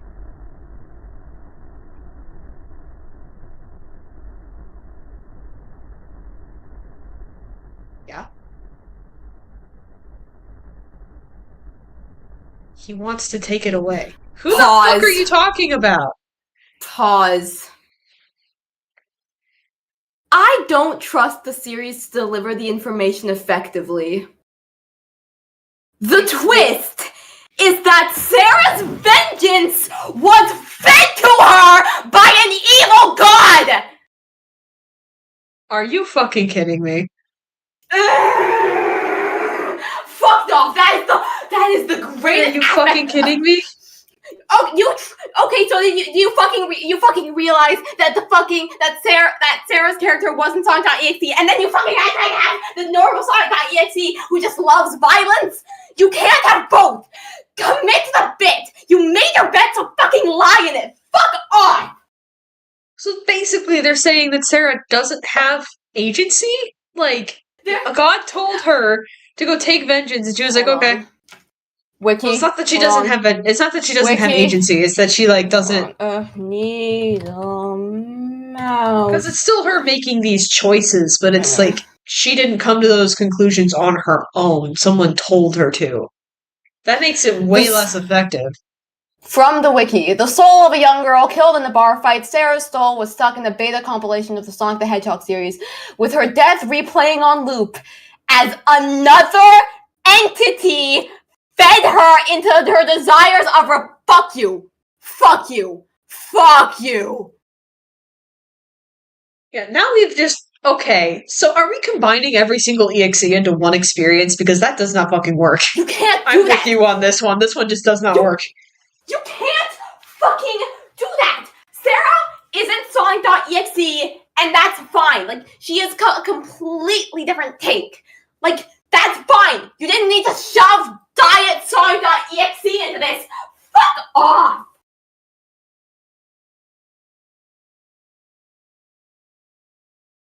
Oh my god, okay.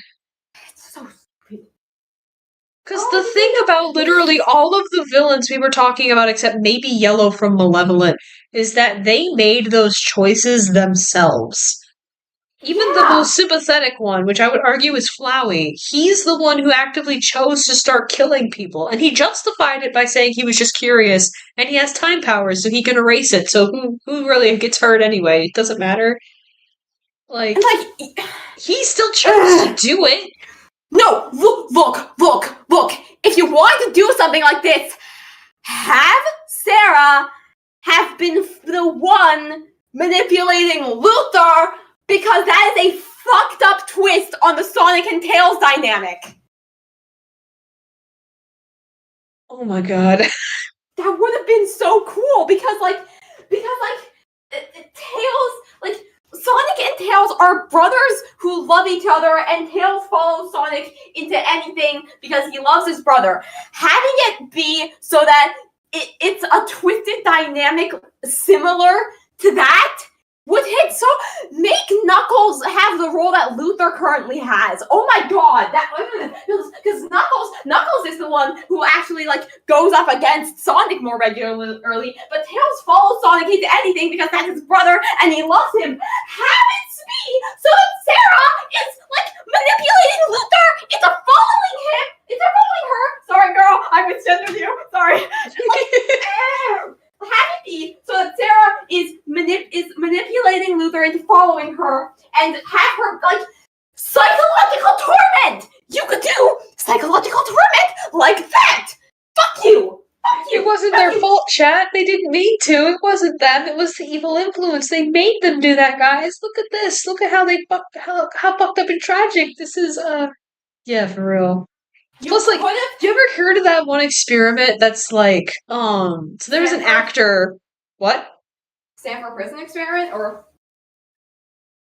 No. There was this one experiment that was like, there was an actor on another side of a wall, and a researcher basically had it so that he brought in a bunch of people, and they were tasked with shocking the other person on the other side. And obviously the other person wasn't really getting hurt, but it made it seem like they were. And part of the experiment was basically like seeing how these people responded to actively partaking in hurting another human being. And you could see, like, they took video of it. It's fucked, where they're, like, extremely stressed out, and they don't want to do this, and they're like, well, what happened to the gentleman on the other side of this thing? Someone's got to be responsible. And the researcher himself was like, I'm responsible. Now, please continue. And they did. And they justified it with, it's not my fault. It's the researcher's fault that this person is getting hurt. I'm not to blame.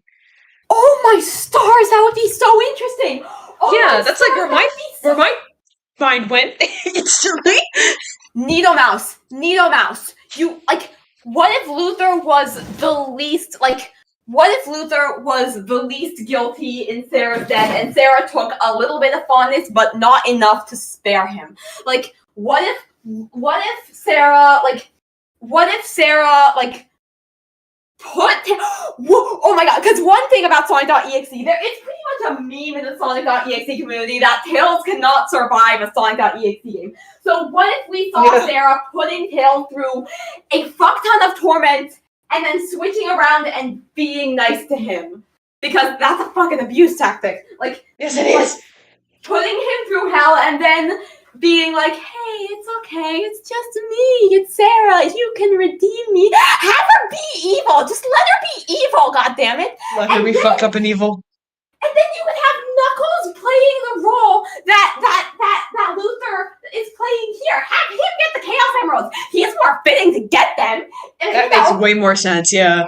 Oh my god, this... Because Knuckles is the one who protects them. Just remove this god figure. Have Sarah be manipulating Luther, and have Martin be Michael, and have Michael be trying to get the Chaos Emeralds.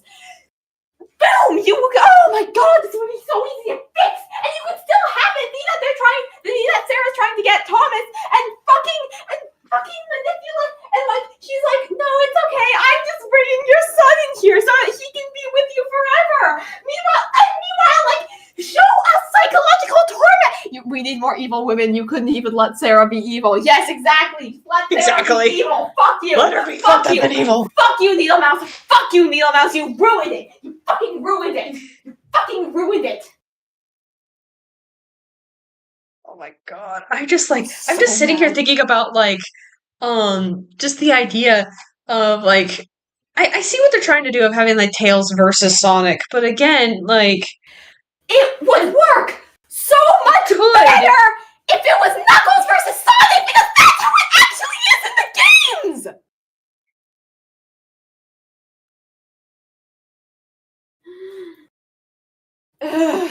It would work so much better, because it would work so much better if you had something similar to the drowning music chase sequence that's in all of the EXE games, and then this GLaDOS means nothing to you, and then have something similar to the drowning music chase sequence, and then have Sarah like start being kind to Luther, and then show it how he gets, like, because he wants to see the good in Sarah, so she uses that against him. Like, you could do so much interesting shit, but no! Sarah's being manipulated by an evil god! Let her be evil! Let her be the evil one! Let her be evil and manipulative! She deserves it! As a treat! I'm just, like, processing. Fuck you, Needlemouse. Like, the idea is good, okay? The idea behind Needlemouse is good, of, like, being a more character-driven Sonic.exe that sticks to the original idea. For more character-driven Sonic.exe. Are you fucking kidding me? Yeah, that's what I mean. Is that, like, it's a good idea to have a more character-driven Sonic.exe that focuses on, like, the souls that are trapped in the game. There is a lot of potential there, but the way that it's playing out right now, again, barely has anything to do with Sonic.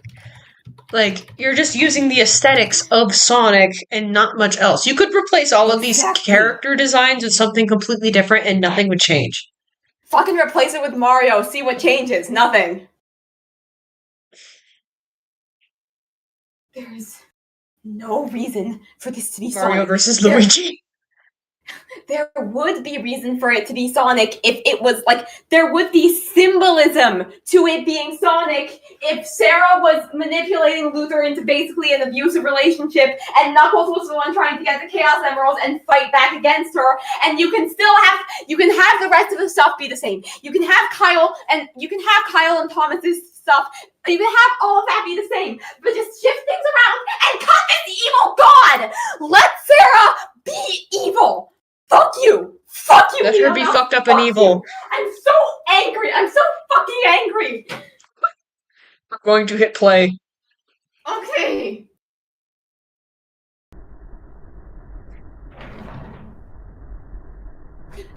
Who's he to tell you what you can and can't do, Sarah? Fuck you. Yeah, especially with, like, the I am God thing. She's not. It's this thing. She's a so Sammy. why did she she's say a Sammy that? Lawrence. She's a Sammy Lawrence, not a No, Bendy. because Sammy never claimed that he was God. That's exactly. It would be weird if Sammy started claiming himself to be God. He is not. That's the He entire point of serves him. a god, yeah. Yes, exactly. Because Sarah is serving a god. She is not a god. And, fuck you. Just fucking switch. Like, cut this god. Make Sarah serve its role. Make Luther serve Sarah's role, and make Michael serve Luther's role. Literally, just shift stuff around, and you don't even have to do anything with fucking Martin because he's not fucking relevant. Fuck you. I keep forgetting Martin even exists. Exactly. You shouldn't feel bad. After all, this is their fault that you're dead. Aren't you, Luther? You were there. That's It is not also Luther. partially your fault. That's not Luther. Text. Is it not Tails? It's the god. Oh. What? Huh? No one else will know. What the fuck am I looking at? Huh? Alex, There's so many censor bars. Oh, Hey. Pause. I think I know through this. I think I know what it's doing there. You know how in Petscop there are moments where it hides specific objects? Yeah.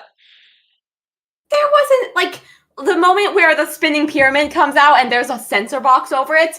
Yeah, part of the reason that was so fucking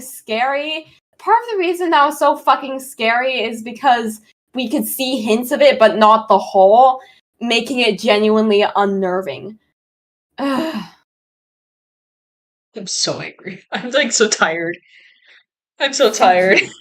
Fuck you, Needlemouse. You ruined it. This is your glitch tail. This is my glitch tail. Because I didn't play. I read Sonic.exe as a child and was terrified of it. You fucking watched Glitch Tail as a little lad and loved it. Sorry, chat's being funny. Hey, YouTube, apologies. Needlemouse, you would redeem yourself entirely if you did that. Needlemouse, you would redeem yourself if you did that. Sarah just pulls out one of those things you use to make an 8-bit track. Or she pulls out one of those fucking...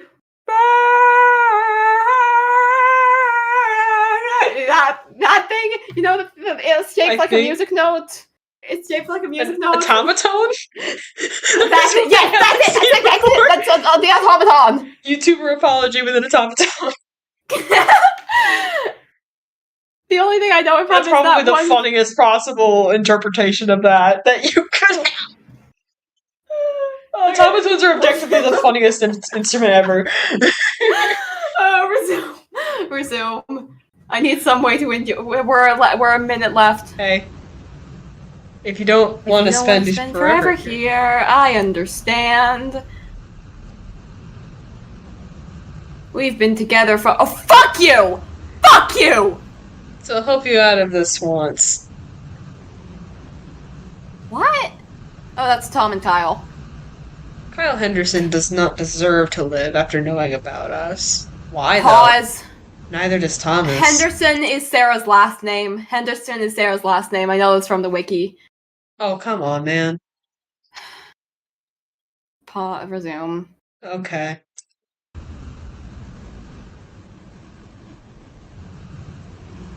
Hey, I got an idea. I keep Luther occupied in here.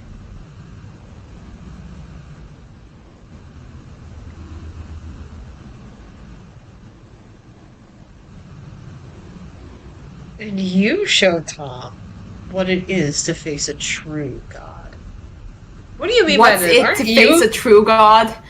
But not one of mercy. What? One of death. What? Why is that one of the lines I understand, but you don't? Ooh. That doesn't make any fucking sense! I'm very tempted to set this on 2 times the speed for this one, because this is a half an hour. We gotta go. Should we take a break? I think we should, yeah. We'll continue this another time. We went on a rant. Oh, that's so fucking stupid. Why would you do that? Seriously, fuck you. Fuck you. Fuck you. This is something that I could see myself enjoying, like, as a kid, but also I enjoyed Glitch Tale as a kid, so that's not really a compliment. I'm so legitimately angry. I'm so legitimately pissed off.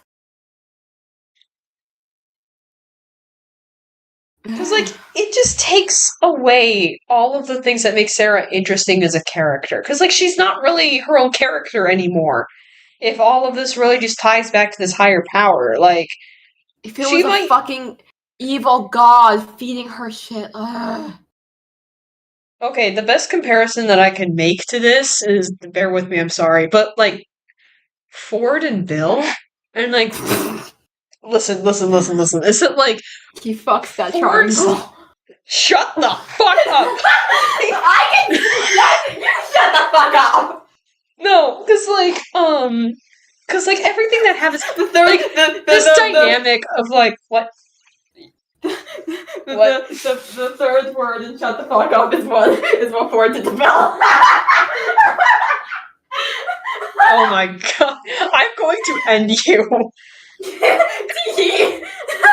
Like, okay, seriously, like, this dynamic of having a higher power telling a subservient what to do, and then that subservient hurting the people around them, that is bare bones what is also going on with Bill and Ford. But the main difference that makes that dynamic work, whereas this one doesn't, is that from the start! That and Ford is his own fucking character. Yeah! Like, he is not just blindly following Bill. He has doubts about what Bill is saying, but still chooses to follow Bill anyway. Like, so when it comes down to when Bill betrays Ford, Ford feels no qualms about immediately turning around and being like, well, fuck you then. Even though he spent the past, like, 2.5 years literally worshipping Bill. Like, as soon as he finds out that Bill is evil, he's like, alright then, fuck you then. I am going to try and stop you in any way that I can, and then literally drives himself insane trying to do that for the next, like, 30 years. This is like if we met Ford and he was like a vengeful, like, yeah, like if Ford was just straight up evil, and then they retconned it so that he wasn't like that, who was believing himself to be God, and then they retconned it. That would be fucking stupid, wouldn't it?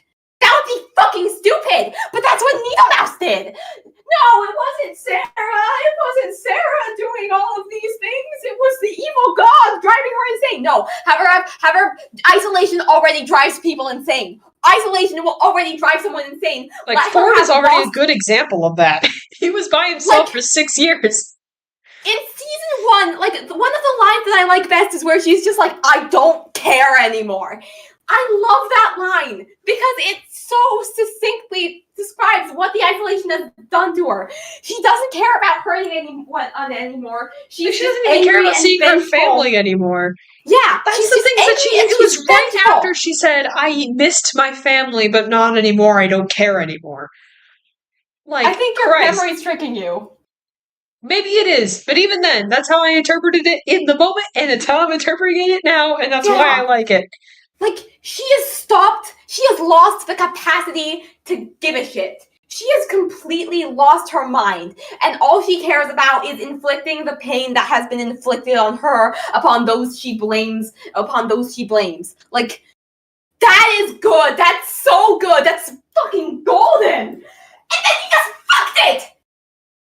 Like, God telling her what to do just completely invalidates everything that she's been working for this whole time. It ruins her character. You can't have... Oh my god! This is like if we didn't know that Vanny was the reluctant follower. Elaborate.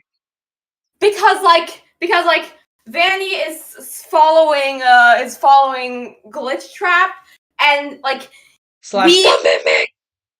Slash the mimic. Slash the mimic. Tone indicator.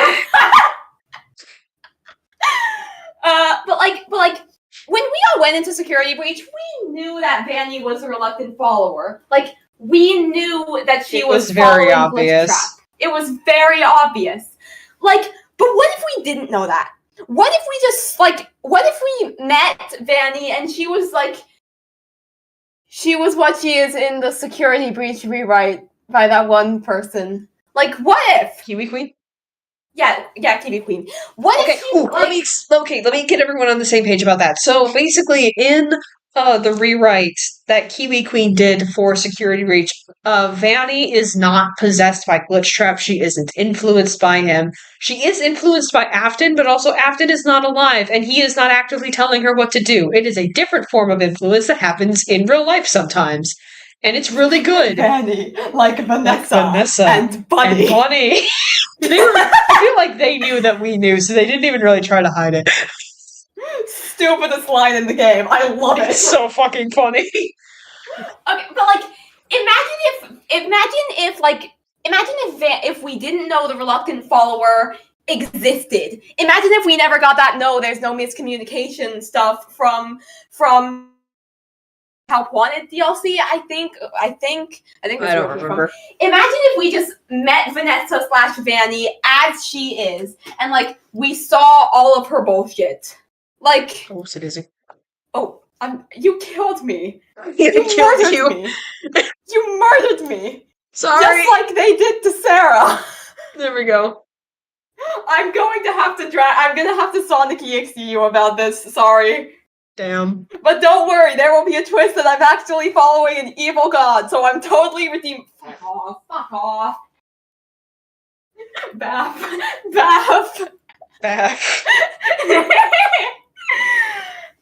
Like, imagine if we met Vanessa / Vanny and we interpreted her as a we interpreted her basically how she is in the Kiwi Queen rewrite. Like, and then we learned that she was the reluctant follower. That would be fucking stupid, wouldn't it? Because it just makes her so much less interesting of a character. Yeah. Because, like, first of all, you're reviving this character that should already be dead. Why is he back again? Then also removing all of her agency. The analogy's getting too off track. No, but still. Yeah. But imagine many if FNAF thoughts in here. Imagine if we got multiple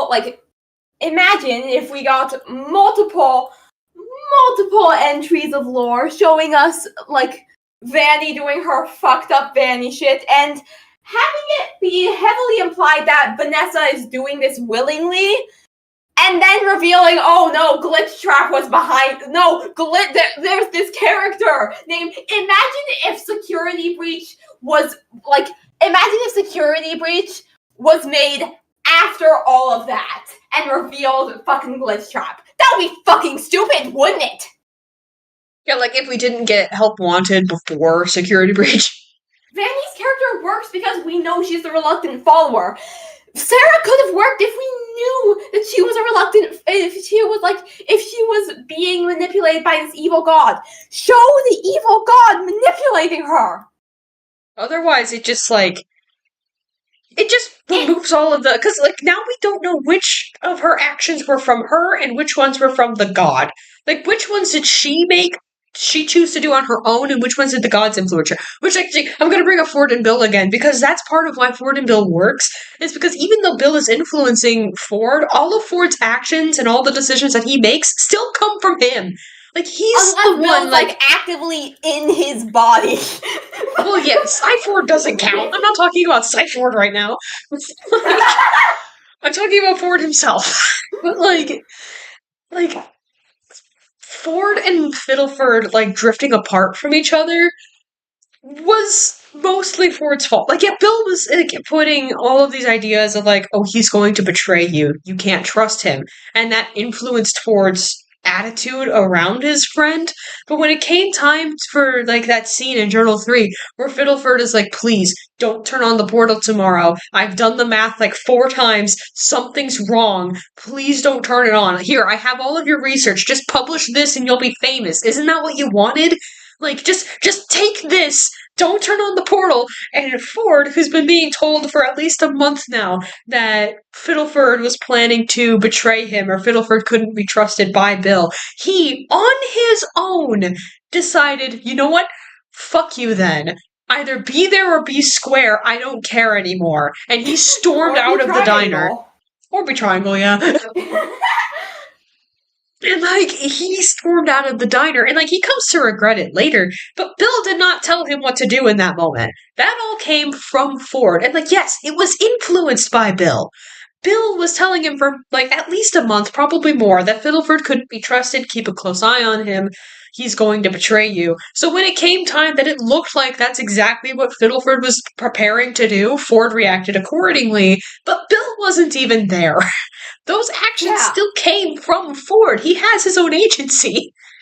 Like, that's not what's happening in Needlemouse, though. In Needlemouse now, looking back, we can't tell what actions Sarah took were because the god told her to, and which ones just came from her herself. Because from what we can tell, it looks like everything just came from the god. Ah, God, it's so stupid. Which just removes everything from Sarah that makes her interesting. Legit, just cut this evil god, like, make Sarah be manipulating Luther, and make Michael be the one fighting against her. That would be a godly improvement. Yeah. Fuck you. God. Okay, we've been going for almost 4 hours. I need to, like, wrap this up, so I'm gonna, like, put on After some this, do you want music. to think about Bendy, a less infuriating series? What if we just kept streaming? What we did that? Oh my god. Just turn this into a podcast where we just ramble about Tim for however long. See, the thing is, I want to ramble about the rewrite, and I'm not giving spoilers to these little fucks. No, I know. I'm just like, what if? Out of context, rewrite spoilers. While we discuss what to do. Out of context, hold on. I need to get the thing so that I can remember what I said. Out of context, rewrite spoilers. I sent Stimmons456 2 voice messages that together totaled to 2 minutes and 23 seconds, and then said, okay, so my idea basically, I think Joey should die. It's my theme! Nice. Oh, this is just the first song in my playlist. There's no rhyme or reason to which songs are in here. Add Sonic OSTs. Maybe I will. Okay, it is exactly 10 o'clock, so I think I'm gonna wrap this up. Thank you everybody so much for watching. I'll have Death by Glamour play us out here. I'll see you freaks later. Bye! Yeah. Bye, Cassie!